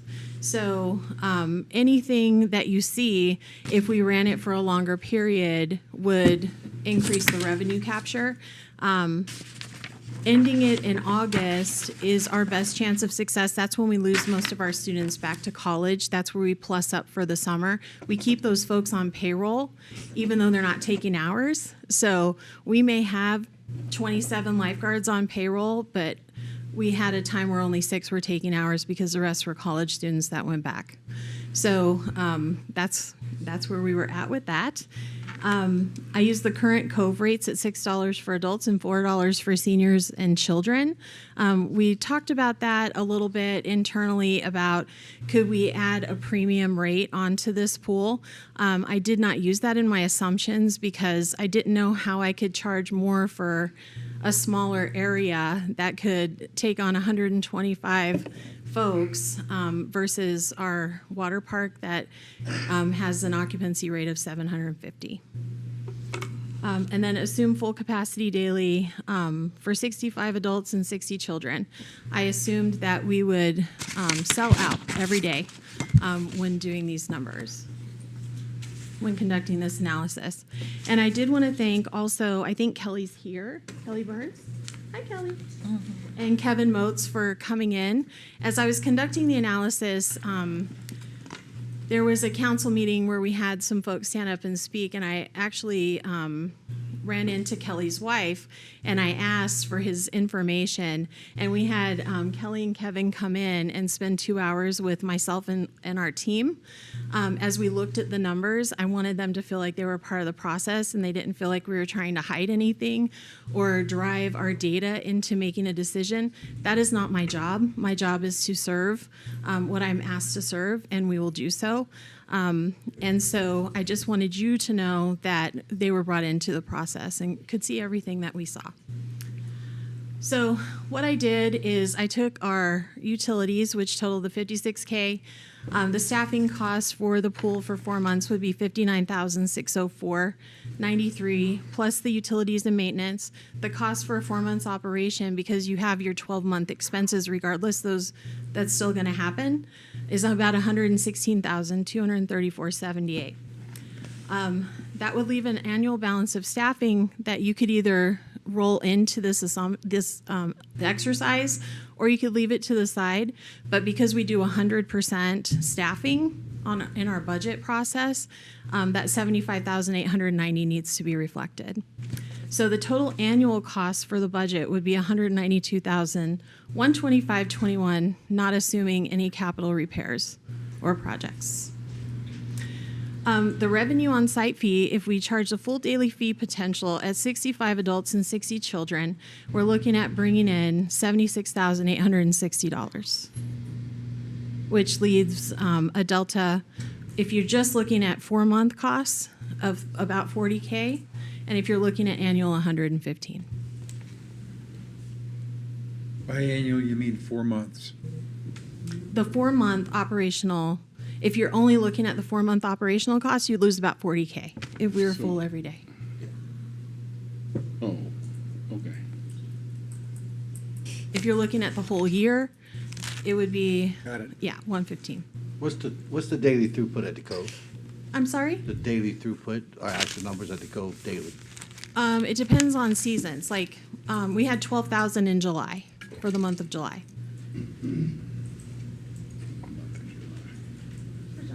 Is that right? Very busy in the summer. Mr. Mayor? Okay. I have a question. With respect to the contract with Paradigm, I was under the assumption that they were overlooking the entire operation. Now we're parsing off a pool, and suddenly it's our responsibility as a city to try to figure it out. Correct. How does that happen when we had an agreement with Paradigm? And I see the gentleman here, and I'm just curious on why they can just say, we don't want that piece of the puzzle. For these numbers, it would cut into their profits. They are not profiting right now. They're taking all of the operational losses for the course, and they do not take swimming pools. But that's not an answer. That's not an answer that I want to hear. They signed an agreement to operate Pueblo del Sol. No, sir. The pool was taken out of that agreement because they would not take it. Was that part of the negotiation process? Yes, it was. We were not informed of that. That's correct. The only thing we heard early on was that Paradigm was going to try to monetize the pool. That's my recollection.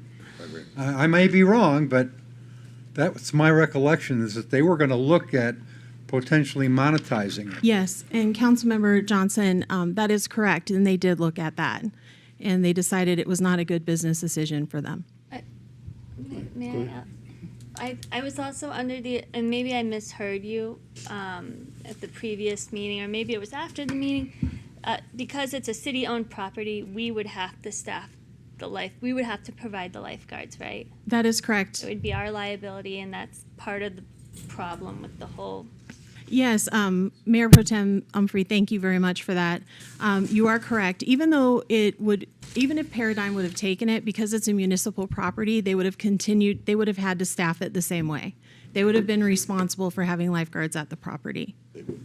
So it wouldn't have saved anything to do that.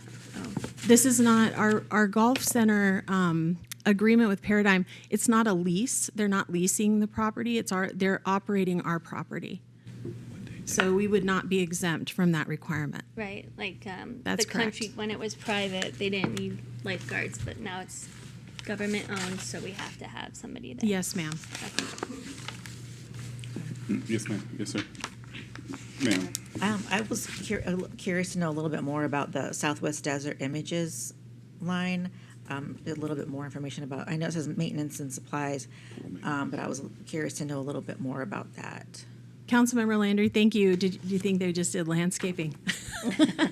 Yeah, a lot of people did. They actually acquired a swimming pool maintenance company, and that is the only charges on those invoices. Everything on property was handled formally through PDS, through GMS management for their landscaping maintenance and golf course maintenance. Now they are Paradigm employees that do that. Southwest Desert Images, we checked that, and actually Kelly was asking that question as well, and we made sure that every invoice was just for the pool. We're past 90 minutes. Past 90 minutes? Yeah, we got We still have some community call to the public. We can go another hour. Thank you, ma'am. Ma'am. Did I answer that to your satisfaction? I was just. Okay.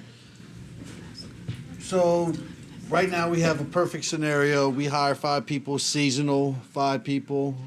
What happens month 1 of open and we don't have 5 people? That is a wonderful question, Councilmember Benning. That's where we would have to make an operational decision of which pool property gets priority. I reached out, there was a question that I received earlier today, and I reached out to my friends on Fort Huachuca about how they manage their 2 pools. They actually close their indoor pool during the summer and move their staff to the other location, and vice versa. So it's seasonally using their same existing staff. That is actually one of our biggest operational challenges, is how many footprints we have, that we're diversifying our operations. I would just say that if it's the will of the council to continue operations, we will do so the best that we can. But that's another question. Do I prioritize the water park that we staff over this when we're short, or how do we do that? If they were in the same footprint, it would be a little bit easier because we could just shut down a feature and give everybody a little bit of what they want. But this is a challenge that we may be very successful at and just take an operational loss, and that's a decision for the mayor and council to make. And then the staffing issue would be closing facilities based on our staffing. That is what we do. I have a question. With respect to your assumption of charging $6 and $5 or $4 or whatever it is. Yeah, $4, yes, Yeah, sir. the previous people that were using that pool, well, number one, it's not large enough to call it a municipal pool, okay? Yeah. We can all agree to that. Number two is that the people that were using that pool were paying a lot of money to use that pool through a social membership. Now, I was hoping that you would have had, when I saw your slides, and Castle and Cook have crappy records, so, I can't hold you to that. But perhaps we could look at the funding a little bit differently because it's a outdoor facility. Maybe it has other amenities that the Cove doesn't offer, like sunshine, okay? So, those are things that I've been inundated with, personally with emails, that people like to be outside. Me too. By water, okay? The Cove is not that venue. So perhaps we could look at charging a premium, charging a family plan, charging a monthly, charging for monthly. You maybe get creative with how to finance this thing and make it less of a liability for the taxpayer. What was the social fee? What was the previous fee for The it? 4-month was $115 a month. From Castle Cook. For a year or for a month? Year would be like 95. It's a monthly fee based on how long of a contract you would sign. So if you were annual, I think it was 90. Yeah, it was 90 for an annual. Yeah, and then a little bit more if you were 8-month, and then a little bit more if you were 4-month. Yeah. Sir.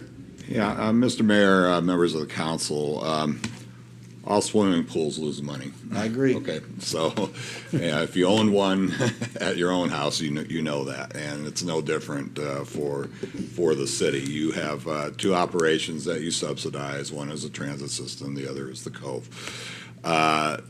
you know, in listening to the discussion, and, you know, with what Councilmember Johnson brought up, you know, when we took over the course, obviously, we want our partner to be successful financially, or we don't have a partner.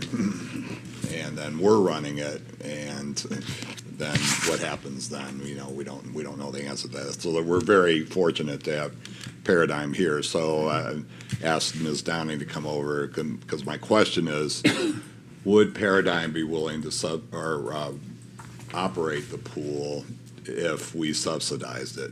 Maybe they can do a better job, or maybe there's advantages we can negotiate that they, as a private company, can take advantage of that then could cut the costs down somewhat. So, you know, they indicated to Kenny that would be something maybe that they would like to discuss as a partner, and maybe I could have an opportunity to have my group discuss that possibility with them. But obviously, we want them to be successful, and you know, if there's a way we can find to run this.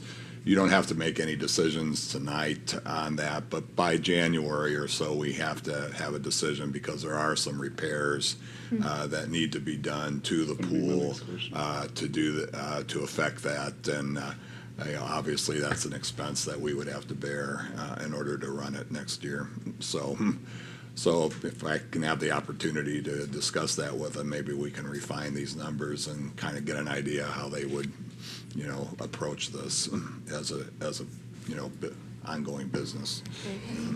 Oh, yes, sir. Yeah, well, I don't want to, I hope that my comments didn't sound negative regarding Paradigm. You know, I'm very happy that they're working to make this thing work for our city and for the neighborhood and for all the residents of Sierra Vista. But, you know, the pools seem to be a real sticking point with quite a number of people that have been to the call to the public. And I look at that pool as an asset, okay? I know it's a big hole in the ground you throw money into, but it's still an asset. And, you know, the idea of, you know, filling it up with dirt and planting flowers and all this other stuff that was going around as a rumor, you know, is improper. And I want to see if there's any way, shape, or form, and that we can make this work, either for the city or for Paradigm and the city. And I'm glad that, you know, possibly we can come back to the table and talk about it again. Yeah, no worries, Councilman Johnson, because if you hadn't said that, I wouldn't have had a thought. Yes, sir.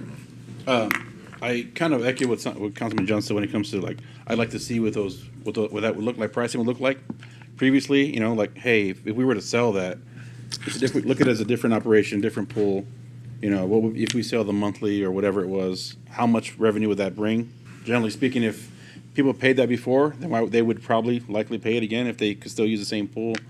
And then also, like, rentals, like how much if you rent the pool, you know, things like that, like for a party or private event, how much would that cost, and how much would that bring us if you wanted to rent it for an event, or if you wanted to have a Paradigm party where you golf and then pool, I don't know, just something like that. Just I would like to see that, to see if maybe there's what that revenue would look like.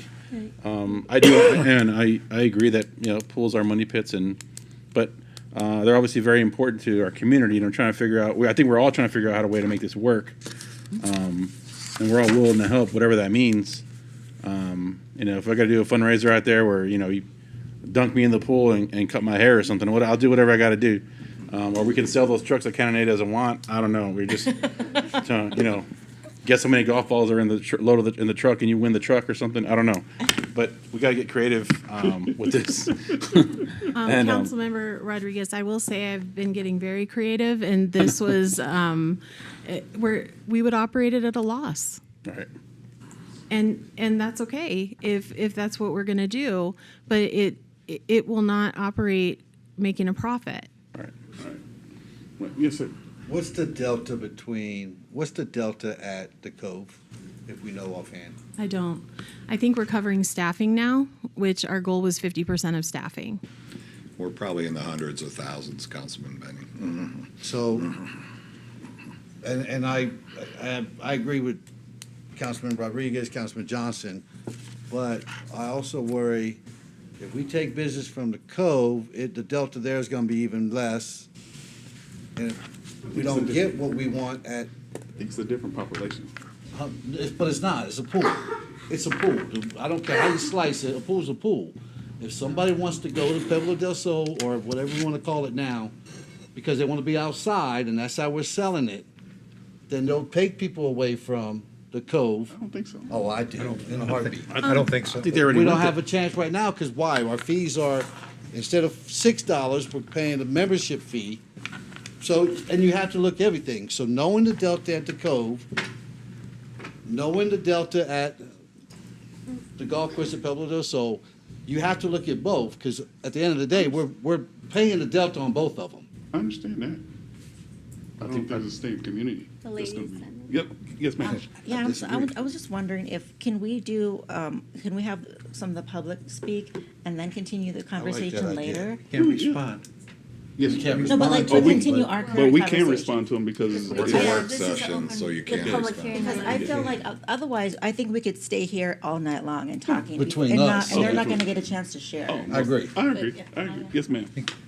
So I just have a question. So if we allowed the pool to be charged as at a the pool at Pueblo del Sol to be you pay more there, right? Just bear with me for a minute. Then how is that going to be for the somebody living in Frytown that now they can't enjoy an outdoor pool because they can't afford it? How do you encompass that? Because this is a city pool. Yeah, well, Mayor McCaw, Councilmember Mesmer, that's why Laura ran the numbers the way she did with the same Okay. pricing as the Cove. Now, that's an assumption, right? So, if there's an agreement, say with Paradigm, that maybe that changes the equation Okay. somewhat, but, right now, we just ran the numbers based on what we Correct, charge but, now. yeah, And so- I mean, I understand that, but I think my heart is. No, it is a Okay. question. All No, right. it's a good point because. Okay, that's all I want to know. Well, because obviously as a public facility, the equation changes. Right now, before when Castle and Cook owned it, it was membership based. Right. Now the city owns it and we have to be concerned about the public. So the clientele may change as a Right. result of that, right? So. Okay, that's it. Thank you. My thoughts, we gotta make this work. That's my thoughts. You Oh, just let's, say the word. let's go to call to the public. And we have Tracy Freeman. Is she still here? Tracy Freeman? Ma'am, you have 5 minutes. You are gonna see a light here. It's gonna be green. You just stand right there. Mike. In the mic right there. And when it's red, your time has expired. Okay, thank you. Council and Mayor, never done this before, I'm a little nervous, but I have lived in Sierra Vista for 17 years. We just recently moved out to Hereford, and we have always used the Cove. We like the Cove, but the Cove has issues. There's many times we would I'd get the kids ready, we go to the Cove, they're having a swim meet, it's closed for the day. They're having fitness classes, it's closed till noon. It was always something. And every time we go, there was always a problem. Or the wave machine was broken for a while. Obviously, that was expensive to fix. My kids love all that. But we needed something that we could actually go swim just because we felt like swimming that day. And so when we heard about the country club, I think at the time it was $100 a month. It was still worth doing because it was open from 7 in the morning to like 7 o'clock at night. We could go swimming whenever we wanted to. There was nobody blocking it, closing it, taking it up, reserving it. It was open. And when Castle and Cook pulled out, they didn't even bother to tell us. They didn't send a notice. They didn't send anything. I emailed them finally a month later and said, I hear all these rumors, so we haven't gone. Is it closed? And they said, oh, yeah, it closed August 31st. It's done. You're not going to get charged. And they didn't bother to even tell us. So it's kind of been up in the air, and like you guys have said, all the rumors, and I just know that we have come to love that pool. We've signed up every year for, I want to say, the last 4 or 5 years because the Cove was so hard to go to. We've also gone to the Cove for parties and other things, but it just seemed easier. And like you said, I liked going outside and being in the sun, and and at the Cove, I think there's a diving area maybe with the sun, but then you can't watch your kids if they're doing other areas. Like maybe you guys could open that up better or change the hours around, or maybe you can make the Cove better so we don't need the other pool. But in the meantime, what your Councilman Benning, you mentioned taking away from the Cove. The people that were going to the country club were only going because of issues like I mentioned. So if you address it one way or the other, maybe it would make everybody happy. I don't know. I know we miss it, especially it's been 100 degrees and there's no pool to go. So it just kind of got yanked out from under us. And I don't even know about the people that live there, what their whole HOA and all. I can't even imagine what that is. So I'm sure they will be happy to tell you. But that's my 2 cents. So thank you. Thank you. Thank you, ma'am. Thank you, ma'am. Yes, go. Yes, sir. I can respond, right? Because I was called out. Thank you. I don't mean taking people leaving the Cove, going to the pool, outside pool. What I mean is exactly what Councilman Messer brought up. If we open it to a public pool, not a private country club, we can get more people throughout the city that made their only idea in their mind, affordability in their mind, $6, I can take my kids to the Cove. They might now start going out there also. And that's what I mean, taking from one to the other. I don't mean people leaving for a reason or not a reason, but so it's something we have to think about. And I'll address one other thing because it's on my mind.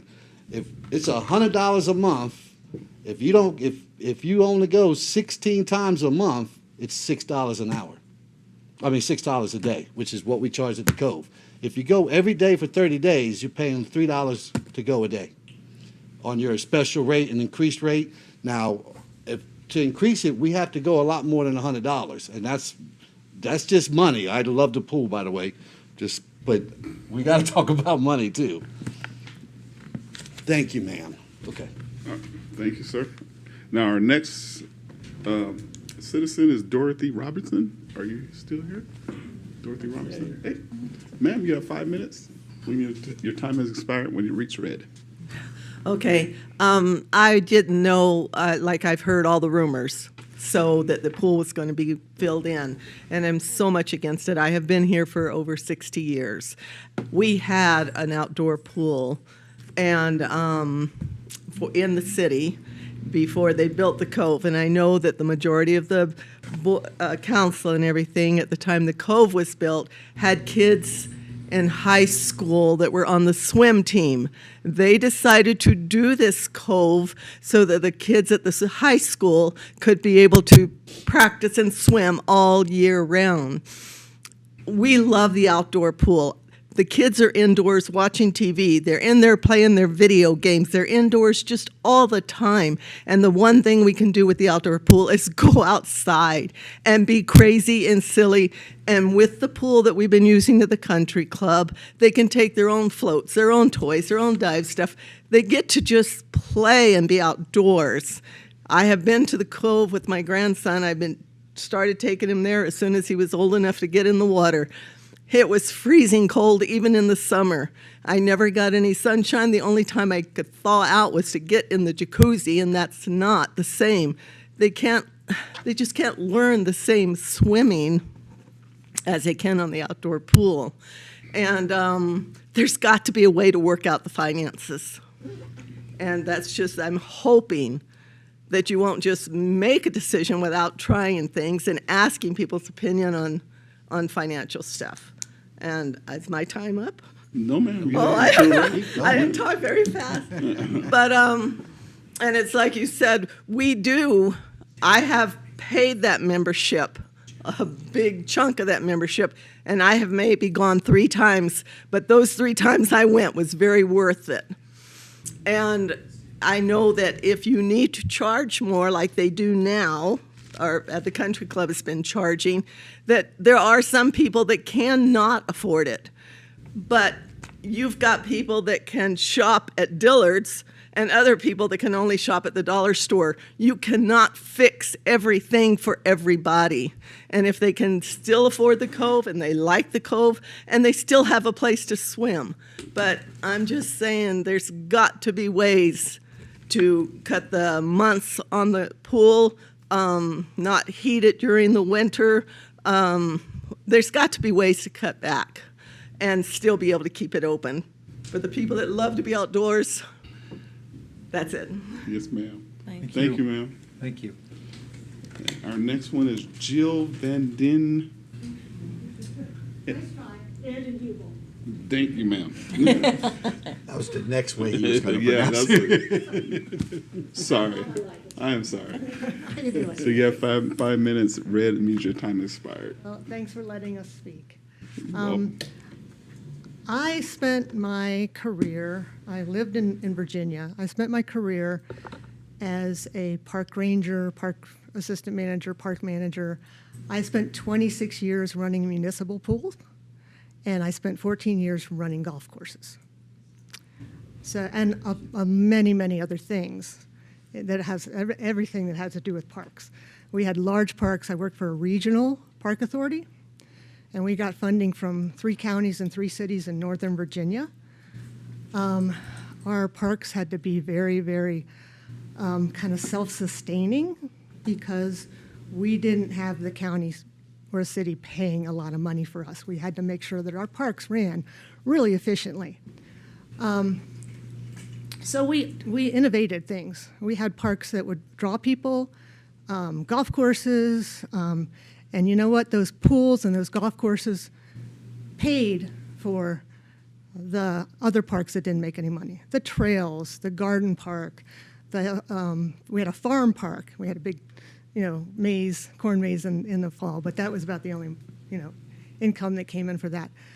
So we were very innovative. Most park systems run with about 25% of their operating expenses coming from fees and charges. Ours was 82%. People from all different agencies used to come to Virginia to visit us to see how we did that. So I always had to run my budgets lean and mean. And guess what?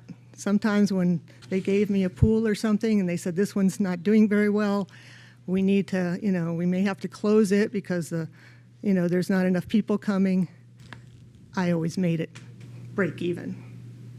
So I know how to cut budgets. I know how to, spend money appropriately.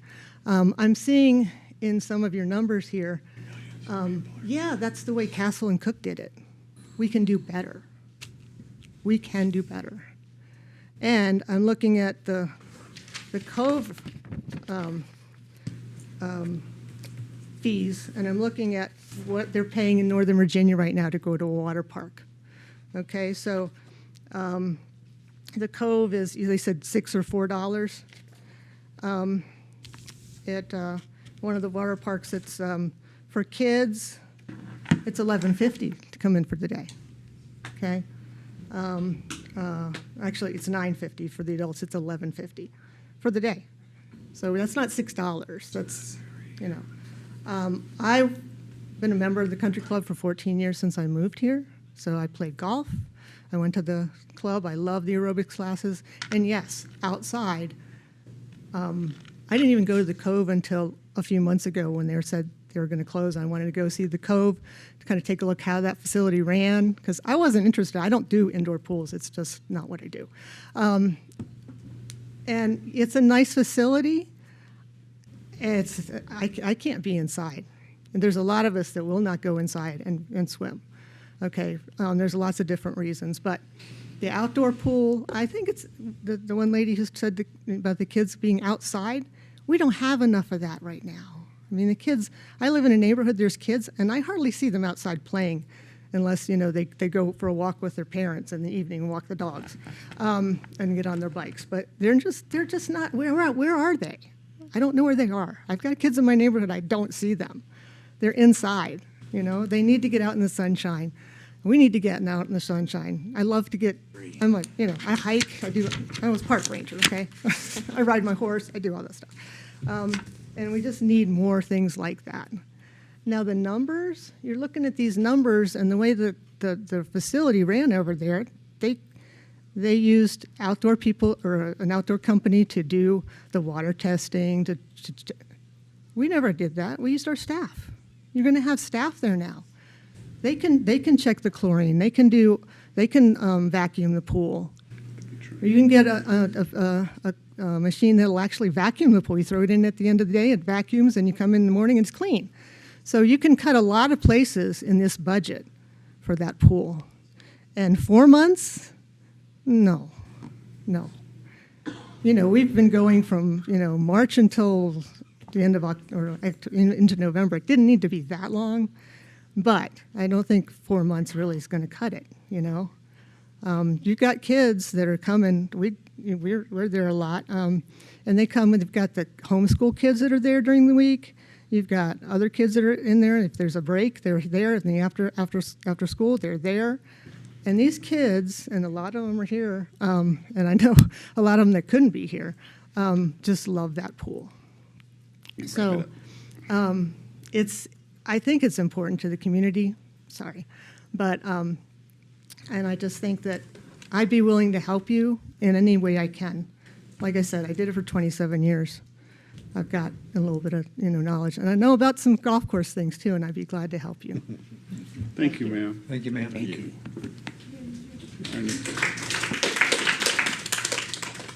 Next one is Cassandra Cherry. I know I got that one right. Welcome, ma'am. You have 5 minutes. Hey. Yo. Mayor McCaw and council members. So yes, they brought up, got some kids over here. Some kids had to leave, but they all wanted to tell you how much that pool means to them and how much it means to us. I don't know if you guys have on staff a person that can write grants. I can write about teeth, but I don't think that's going to get us anywhere.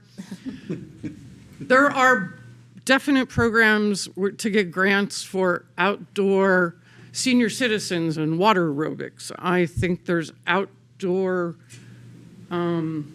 grants that are also available for kids doing that, because we've tried to look up some of that stuff. I just don't know anything about writing grant papers, so that's an option we can look at. Also, yeah, those numbers are not right. They're just not right. And sorry, Laura, but you're using the same number for 4 months as you're using for an annual, and that can't be a good comparison, I don't think.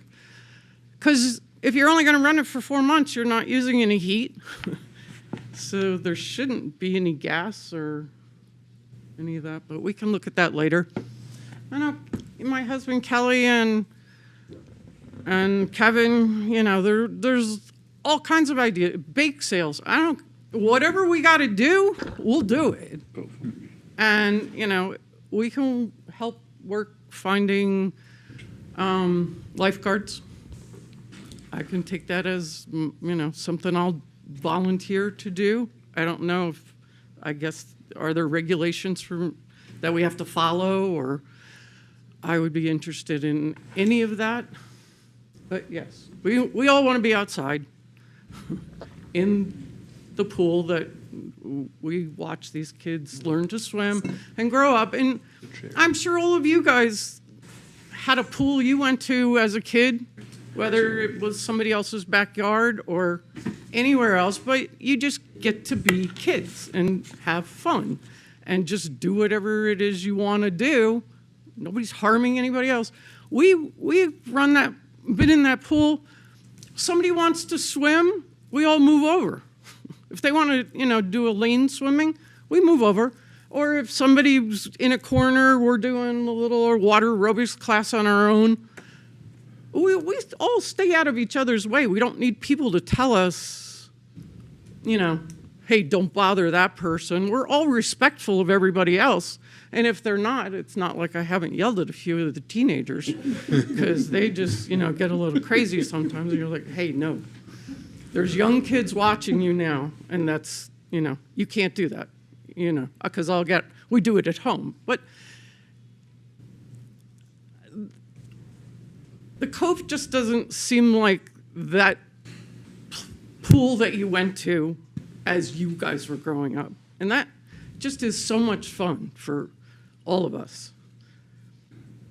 So I know I've been talking with Jack Isler, good friend of mine, and his Wachusett side of it, and we can see what we can come up with on that side. So there's other contributing people. Lori's sitting behind us. As we want to work towards getting this together. So, I'm kind of wandering. I'll let one of the other people go, or we'll have the kids come up. Thank you. Thank you. Thank you, Cassandra. And we know that we see the young people.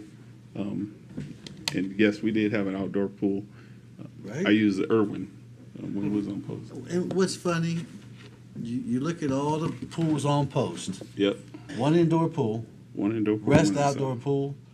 Been here since '89. The only reason I went to the indoor pool for PT. That's it.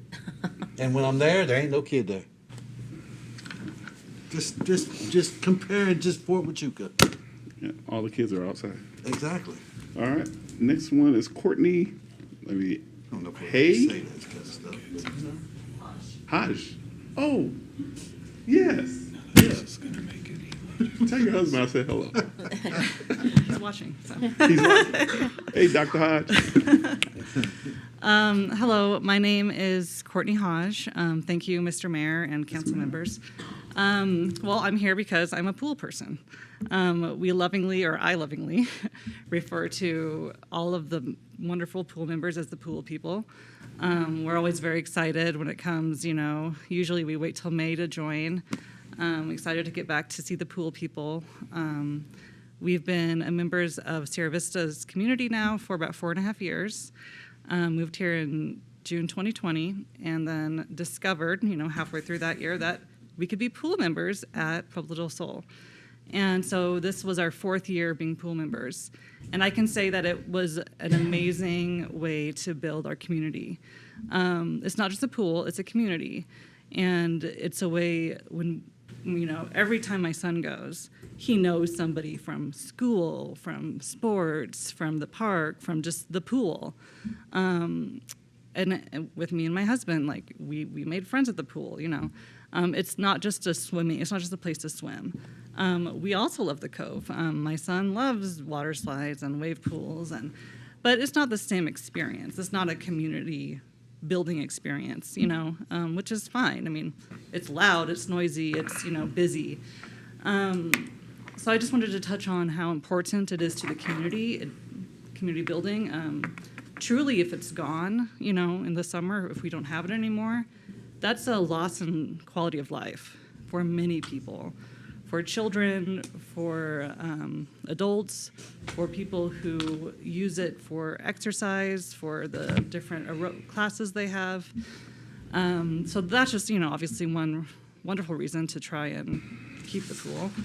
And then also, I just think that based on these numbers alone, let's not, give up. Let's brainstorm. Let's have meetings. Let's, is there a membership program we could instill? Does it have to be open for a full 8 hours a day? Does it have to be open every day of the week? I don't know, but just this doesn't look like a creative, like any creativity went into this slide we're looking at here. So how can we work together to see if there's our solutions? And I wanted to ask, is it okay if I ask for all the pool people to stand up? Yeah. Okay. Pool people? We stand too. I know there's at least, 4 little boys who left and a few other people.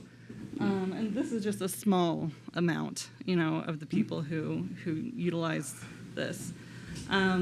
So I just say, let's see what we can do as a community. I mean, I completely understand that you can't go into the red that much. I mean, that's, not acceptable. But there's got to be, we got to try harder. Yes, ma'am. So, all right, thank you. Thank you, Ms. Hahn. Thank you, ma'am. Thank you so much. Now, last one for tonight is W. Kelly Burns. And company. Say again. I said, and company. And, yeah, and company. It's your background music? Yeah. Okay. Drum roll. Mayor, council members, thank you again for letting me speak before you. And I just want to start off that it's kind of with mixed emotions. I'm before you now. I spent the morning with my sister, who I haven't seen in 23 years. Now, the reason for the 23 years, that's a separate discussion. But we spent the morning in Tombstone and really enjoyed it. My sister lives in Florida, about 50 miles south of Tampa. And she just barely squeaked by Helene. And no flooding in her place, but right around the corner, destruction. Cars survived, boats survived, and we're watching the news, and we just don't know, right? Sir. So it's stressful on us, but they've really enjoyed being in this town. Who knows? Maybe they'll end up here. But the discussions that we've had relative to this town and the great council here and all of the thoughts are really what have prompted us to be here again today. Now, these kids are our kids. And when I say ours, I mean large cap, all of our kids. They represent our future. And if the town is going to pull together for something, it needs to pull together for kids. All of us benefit from the pool. Some of us have health needs, some of us have emotional needs, but these kids live for community. And you see the work that they've done, it just pulls your heart when you see it. So my ask is that we continue the discussion, that there's been some really great questions tonight, and it's made me feel better on top of the hurricane that's battling down on my sister's home. But these kids are looking to adults for solutions, for help. And there's a lot of people here that want to contribute to that. So I just am grateful that they made the effort and that parents and friends made the effort to get them here so you could see who's really being impacted by this.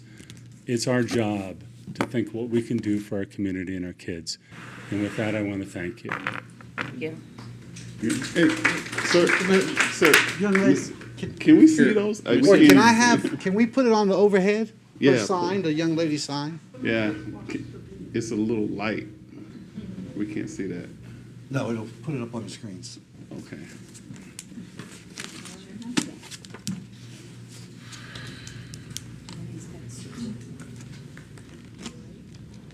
There it goes. Yay. He's somewhere.